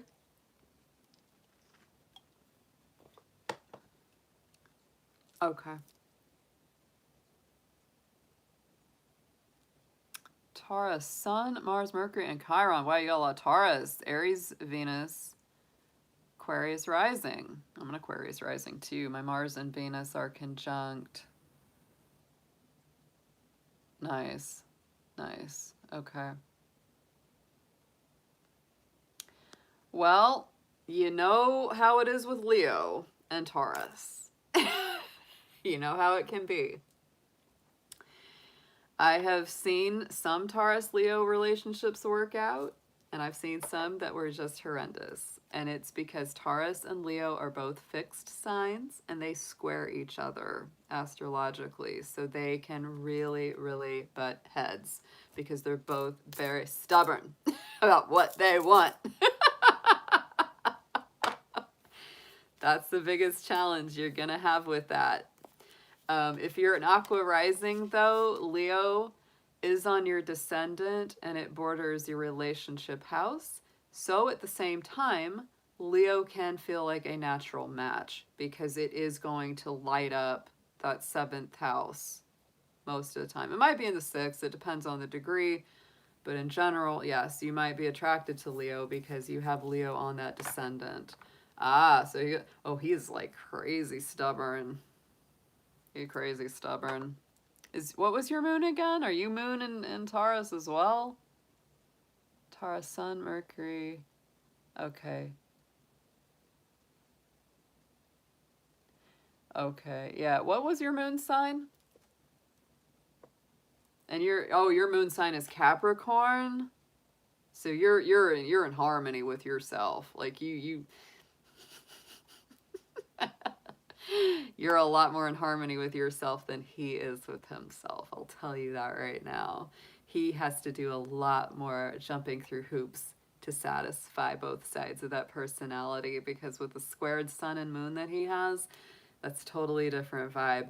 You with the Taurus sun and Capricorn moon are going to be a lot more in harmony with yourself because they're both earth alignments, right? They're supportive to each other. You don't have to fight so much with yourself to make a decision. You're like, yeah, head wants that, heart pretty much wants the same thing. Oh yeah, let's go get it. I'm a Capricorn moon and Aquarius rising too. Very interesting. And my Jupiter is in Taurus. So I know what that's like. If you got a Capricorn moon, baby, you want to make money, you want to build your empire, you want to build a business, you've got high ambitions. Lead, follow, or get out of the way. Don't mess with a Capricorn moon woman. We can sing the blues like nobody's business, though. Capricorn moon is one of the most difficult positions for the moon. It is challenging. Very challenging. A Capricorn moon person can feel like they're all alone even if they've got lots of good people around them. It is just a thing. It is just a thing. Yeah. And we're very picky about who we work with. Many times we'd rather just work alone because if somebody comes in, try to help us, we're like, please don't help. It's going to take more time for you to help me than it is for me to just do it by myself. Am I getting all this for you, Glenda? Am I getting it? I know what it's like to work this Capricorn moon because it is not an easy placement of the moon. It takes a lot of effort to work through that business. I feel like, you're happiest when you have a job that you love. When you have a job you love, you have something that just lights you up and makes you feel good. There's nothing more important than that. Like, I can tell you, everything else in my life could be falling apart, but if work is good, I'm good. Like, it helps to alleviate a lot of other troubles. Yeah, because it just feels so fulfilling. You have to do the needs of the moon sign. You've got to. It's very important. I will tell you, though, that if he is a Taurus moon, that does get along with your Capricorn moon. He wants some of those same things because a Taurus moon also wants stability, foundation. They want material success. But the thing, and it's funny, I know a lot of Taurus moons. Dear goodness, I attract them like crazy, and you might too, because when you have a Capricorn moon, that Taurus moon person, the midpoint in that astrologically is going to be Pisces, and it makes them feel like a soulmate. It really truly does. You know, yeah. So that's probably part of the reason why you feel this attraction, is because most likely the midpoint of your two moon signs is Pisces, and so it feels like a soul connection. It feels it gives it that magic feeling, that romantic, imaginative, dreamy quality. Yeah. All right, let's get some cards on this. Let's see what we've got. Dear angels, dear spirit guides, guardians, and friends, please show us what you have for Blenda. What do you think of this relationship? Let's see what we've got on this. Let's start out with a couple major theme cards for this, please.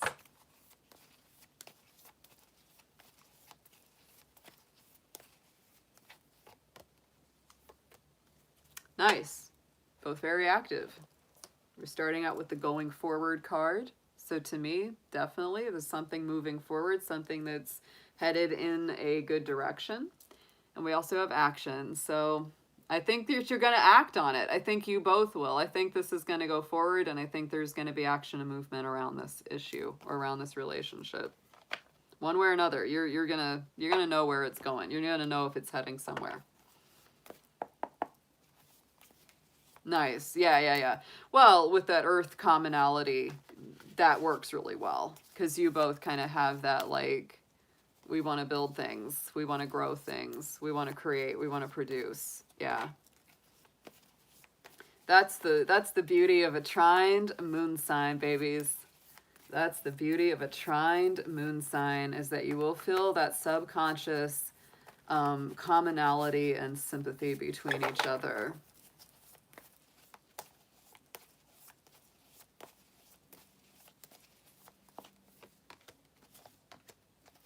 Wow. There's a little bit of ups and downs in this one, huh? A little bit of emotional ups and downs. Uh-huh. Now, you or him, or, you know, both of you, may have come from some heartaches in the past with this Three of Swords. That may be why, you know, like you said, you might be very careful about how you progress or how quickly you move forward. Because there's definitely some past heartaches, some past pain or difficulty, loss, disappointment. It's something that's taken time to heal from. You may still feel like you're healing through it a little bit, but definitely there's, you know, or you might have met each other through sort of like you both were going through something, and you kind of had that shared understanding. That could be part of this too, for in some ways. Let's see what we've got. Clarify this, please.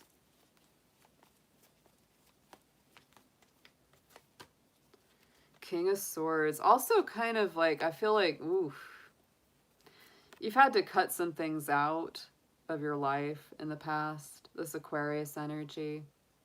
Definitely that feeling to, yeah, yeah. I do feel that, right? There's been some kind of pain, loss, heartache, disappointment, grief, something you've had to let go of, but it's like you've had to really detach a lot, you know. Here's your Aquarius rising, right? I mean, this is really having to detach and look to the future and say, well, what's really best for me? What's really healthiest for me? And sad but true, just because someone is a soulmate, twin flame, doesn't mean they're going to be good for us on a real world level. It's just sad but true. Sometimes they are, sometimes they aren't, right? It's the way it works. It's heartbreaking. I've gone through it. I've definitely gone through it. But, you know, if somebody's a mess and they won't pull themselves together for you, you got to keep it moving. You got to keep it moving. And I feel like, you know, you may have really had to cut something off, and move it forward to the future, even though it was really hard to, right? You had to be tough, like tough. You had to be kind of emotionally tough and just sort of, um, divorce yourself from those heavier emotions around it to just get through it. Sorry about that. This has been an issue that happened last time. There was somebody calling me, and it stalls my thing out. I blocked their number though, so yeah. So if it happens again, just letting you know. That's why we've been really dealing with a lot of like trolling and stuff like that recently. Um, are you still there, everyone? Just check in. Yeah. As soon as okay, good. Hey, Gwen, sorry about that. We've been dealing with a lot of that lately. Unfortunately, we've had a lot of trolls and general hijinks and weirdness here. It's been interesting. So right in the center, we have the Four of Wands. So I do feel that right now, like, there is a better feeling in general. Like, I feel like in a lot of ways, you know, things are looking a little bit up. Things are feeling a little happier. Um, it's a good time to just be grateful and express gratitude to the universe for the good things that are coming through in your life as well. But to me, you know, the Four of Wands, you know, it can be that soulmate kind of twin flame sort of card. You know, it is. It is those spiritual connections. And we do have more than one spiritual connection in life, right? So if one doesn't work out, hang in there.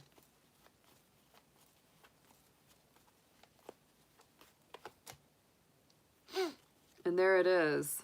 There's the Scorpio twin flame. I feel like that's actually consuming a good bit of your energy and your thoughts right now. It still is a little bit. Because the Queen of Cups is Scorpio queen, Scorpio energy. Um, it's made you be very discerning about who you let into your life. It has. It's made you real careful because that could have been a major heartbreak. You know, that could be a major heartbreak that you've really been working through. But I do feel like you want greater happiness, and I don't think you're not going to get it, right? I think though that right now around this new relationship, I do feel like, you know, you have anxieties, you have your fears, you have your things that kind of keep you up at night. There's that Nine of Swords, and so you might be really questioning this, or, you know, all of it a lot. You might be really going, oh gosh, but this and this and that and that, and kind of driving yourself a little bit crazy with it. So it's really important to release like the heavy anxiety or fears around it. You don't want it to turn into a self-fulfilling prophecy. And look at how nice this clarifier is the Nine of Pentacles.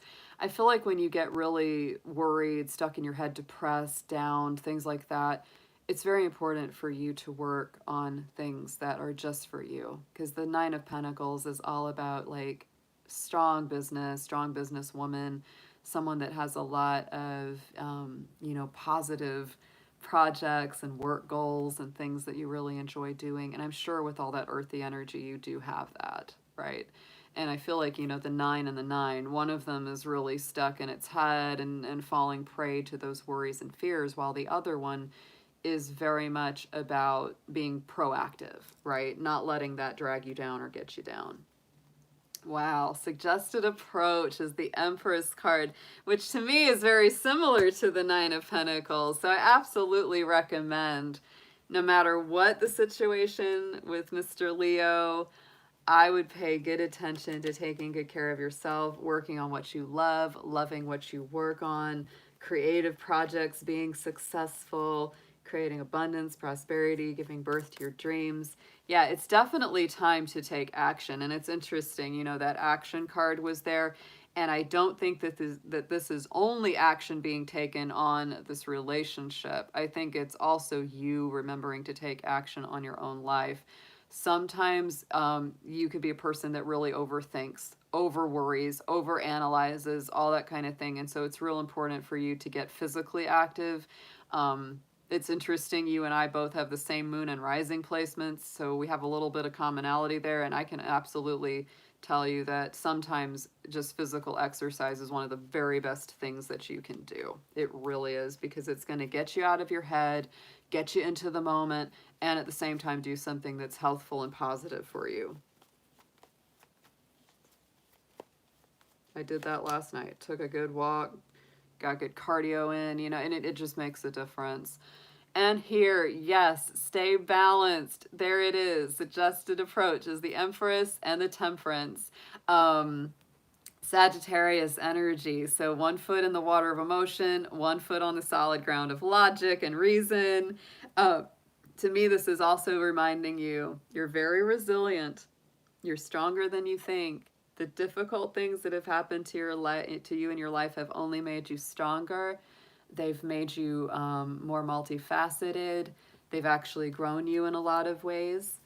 And yes, look at this. Our outcome card is the Six of Swords. So I do feel you may still be struggling a little bit, you know, with these fears, insecurities, doubts, grief, old stuff. But this is nice. This is real nice, because this is leaving behind the troubled waters, the dark rain clouds, going towards a much more peaceful future. The end of challenging times, things starting to look up. It's a welcome relief. End of depression or sadness or grief, travel or movement, finding your way to that peaceful place. It's a new life a lot of times too.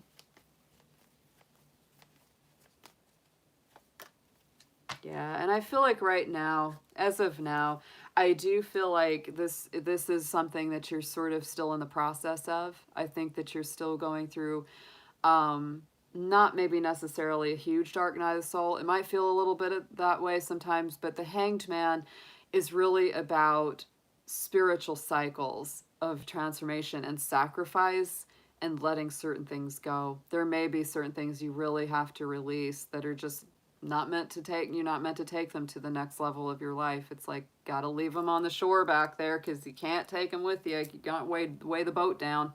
You can only take so much baggage. You can't take all of it. Yeah, Lover's card on the bottom. So absolutely, this is about love, relationships, connections. And we do have the Tower card as well. So I really feel like there's some big things, some big paradigm shifts that have to happen around your love relationships and the way that you communicate, the way you connect, and the way that you treat yourself as well in the process.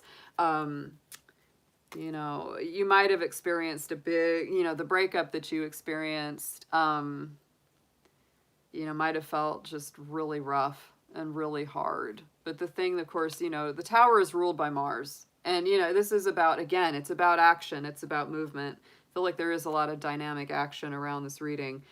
And it can sometimes be unexpected.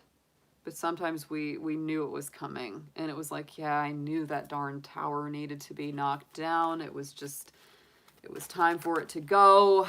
But boy, it still kind of sucks when it falls, right? It can.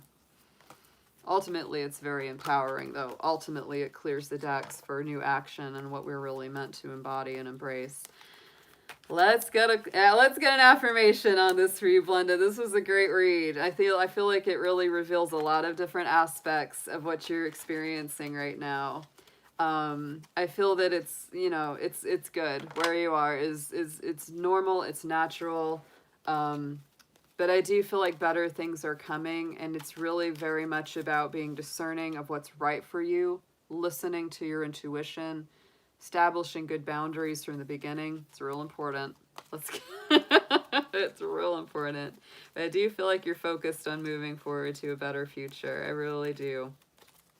Get creative, get physically active, get balanced, enjoy what you're doing.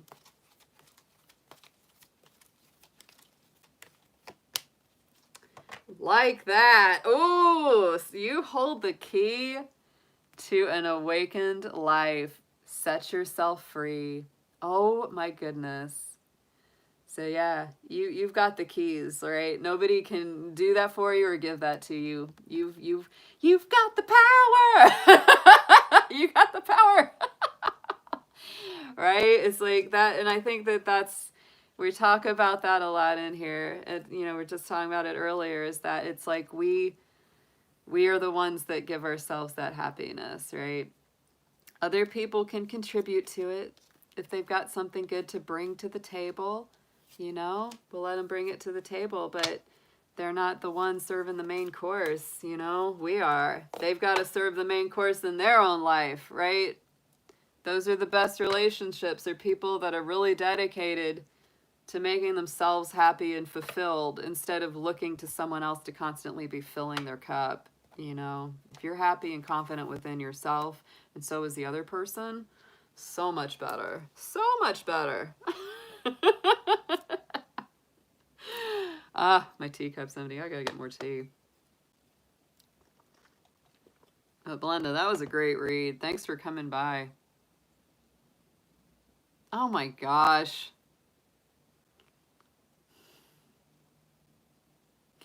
Well, you know, happiness can come and go and rise and fall, but so do hard times, right? So do tough times, right? That's the whole magic of this too shall pass.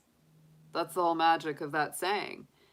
It's meant to help us to be more grateful for the good times when they're there and to not take the hard times so hard when they're there, because it will all change, right? I think, though, really more what it's not about making happy times last. It's more about fostering a sense of interpersonal contentment and peace. That's more the thing that can't change, right? Once you've really, you know, exercised coming back to that center again and again. And yeah, building up coping mechanisms and skills for when you are going through difficult times. But it is an exercise. It's, yeah. Even when it's tough, I'm good and at peace. Exactly, right? And some people are. They just, and you know, that's their stage of development. It doesn't mean that we have to get involved with them. You know, if they want to be miserable and go sit in a hole, they can go be miserable and sit in a hole. That mean we gotta sit in the hole with them. We might occasionally throw a loaf of bread in the hole and be like, "You hungry in there? Yeah. How you doing?"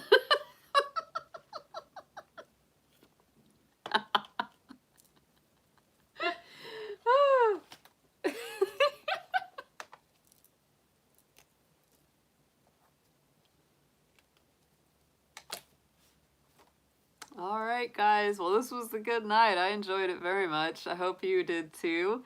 Um, not sure when I'll be live streaming again. I may jump on here next week, once or twice, maybe through the week, to do some of these personal question sessions, because they're great. They're awesome. And the income sure does help. No bread. Yeah, okay, gotcha. She doesn't even get the bread. Dang, man. Oh, you know, you done pissed the Virgo off if she won't even give you a loaf of bread anymore. That's not good. Oh, thank you, Gwen. I appreciate you so much doing that, because once I get to the end of the night, I am tired and hungry and I'm ready to eat and sleep and walk and stuff. So it really, really helps. Yeah, no crumbs either. Holy cow. No, no, no. She's like, you ain't even getting a dirty look from me. Hey, you don't even get that. Yeah, there's not a whole lot actually going on this week, astrologically. There's not a whole lot of major movements or transits. We don't have any full moons or planets going retrograde or planets moving signs or any of that this week. So this is actually a decent week. We need to do your reading too, Gwen. We need to do that. So maybe we do that this week, because this is a little slower energy actually coming up. It's not bad. It's good. It's really good. I'm all good with that. Yeah. When is our full moon? Full moon is on Friday the 23rd. That's going to be our full moon in Aquarius. Yeah, that happens the day after the sun goes into Leo on the 22nd. Nice to see her. Okay. So we got a minute. We got a minute till we have some big movements And I think Venus is going into Virgo around that same week as well. Yeah, later in the month. All right, y'all. Well, have a great night. We only had one weirdo troll try to hijack my session. So we're getting better at this. We're getting better at wielding our fly swatters collectively here.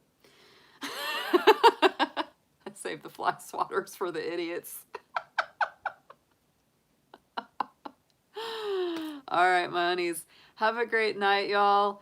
I'll be seeing you again soon. And thank you for everyone. Thank you to all my moderators, Krista, Silver Star, Gwen. I don't know if I missed anyone. Jacqueline came in for a little while tonight. It was good to see her. And anyone that contributes, donates, signs up for a reading, or just shares their good energy. I really appreciate you guys. It's we can't do this without y'all. Thank you and have a wonderful night, my little dragons. Go forth and breathe some fire. Take care.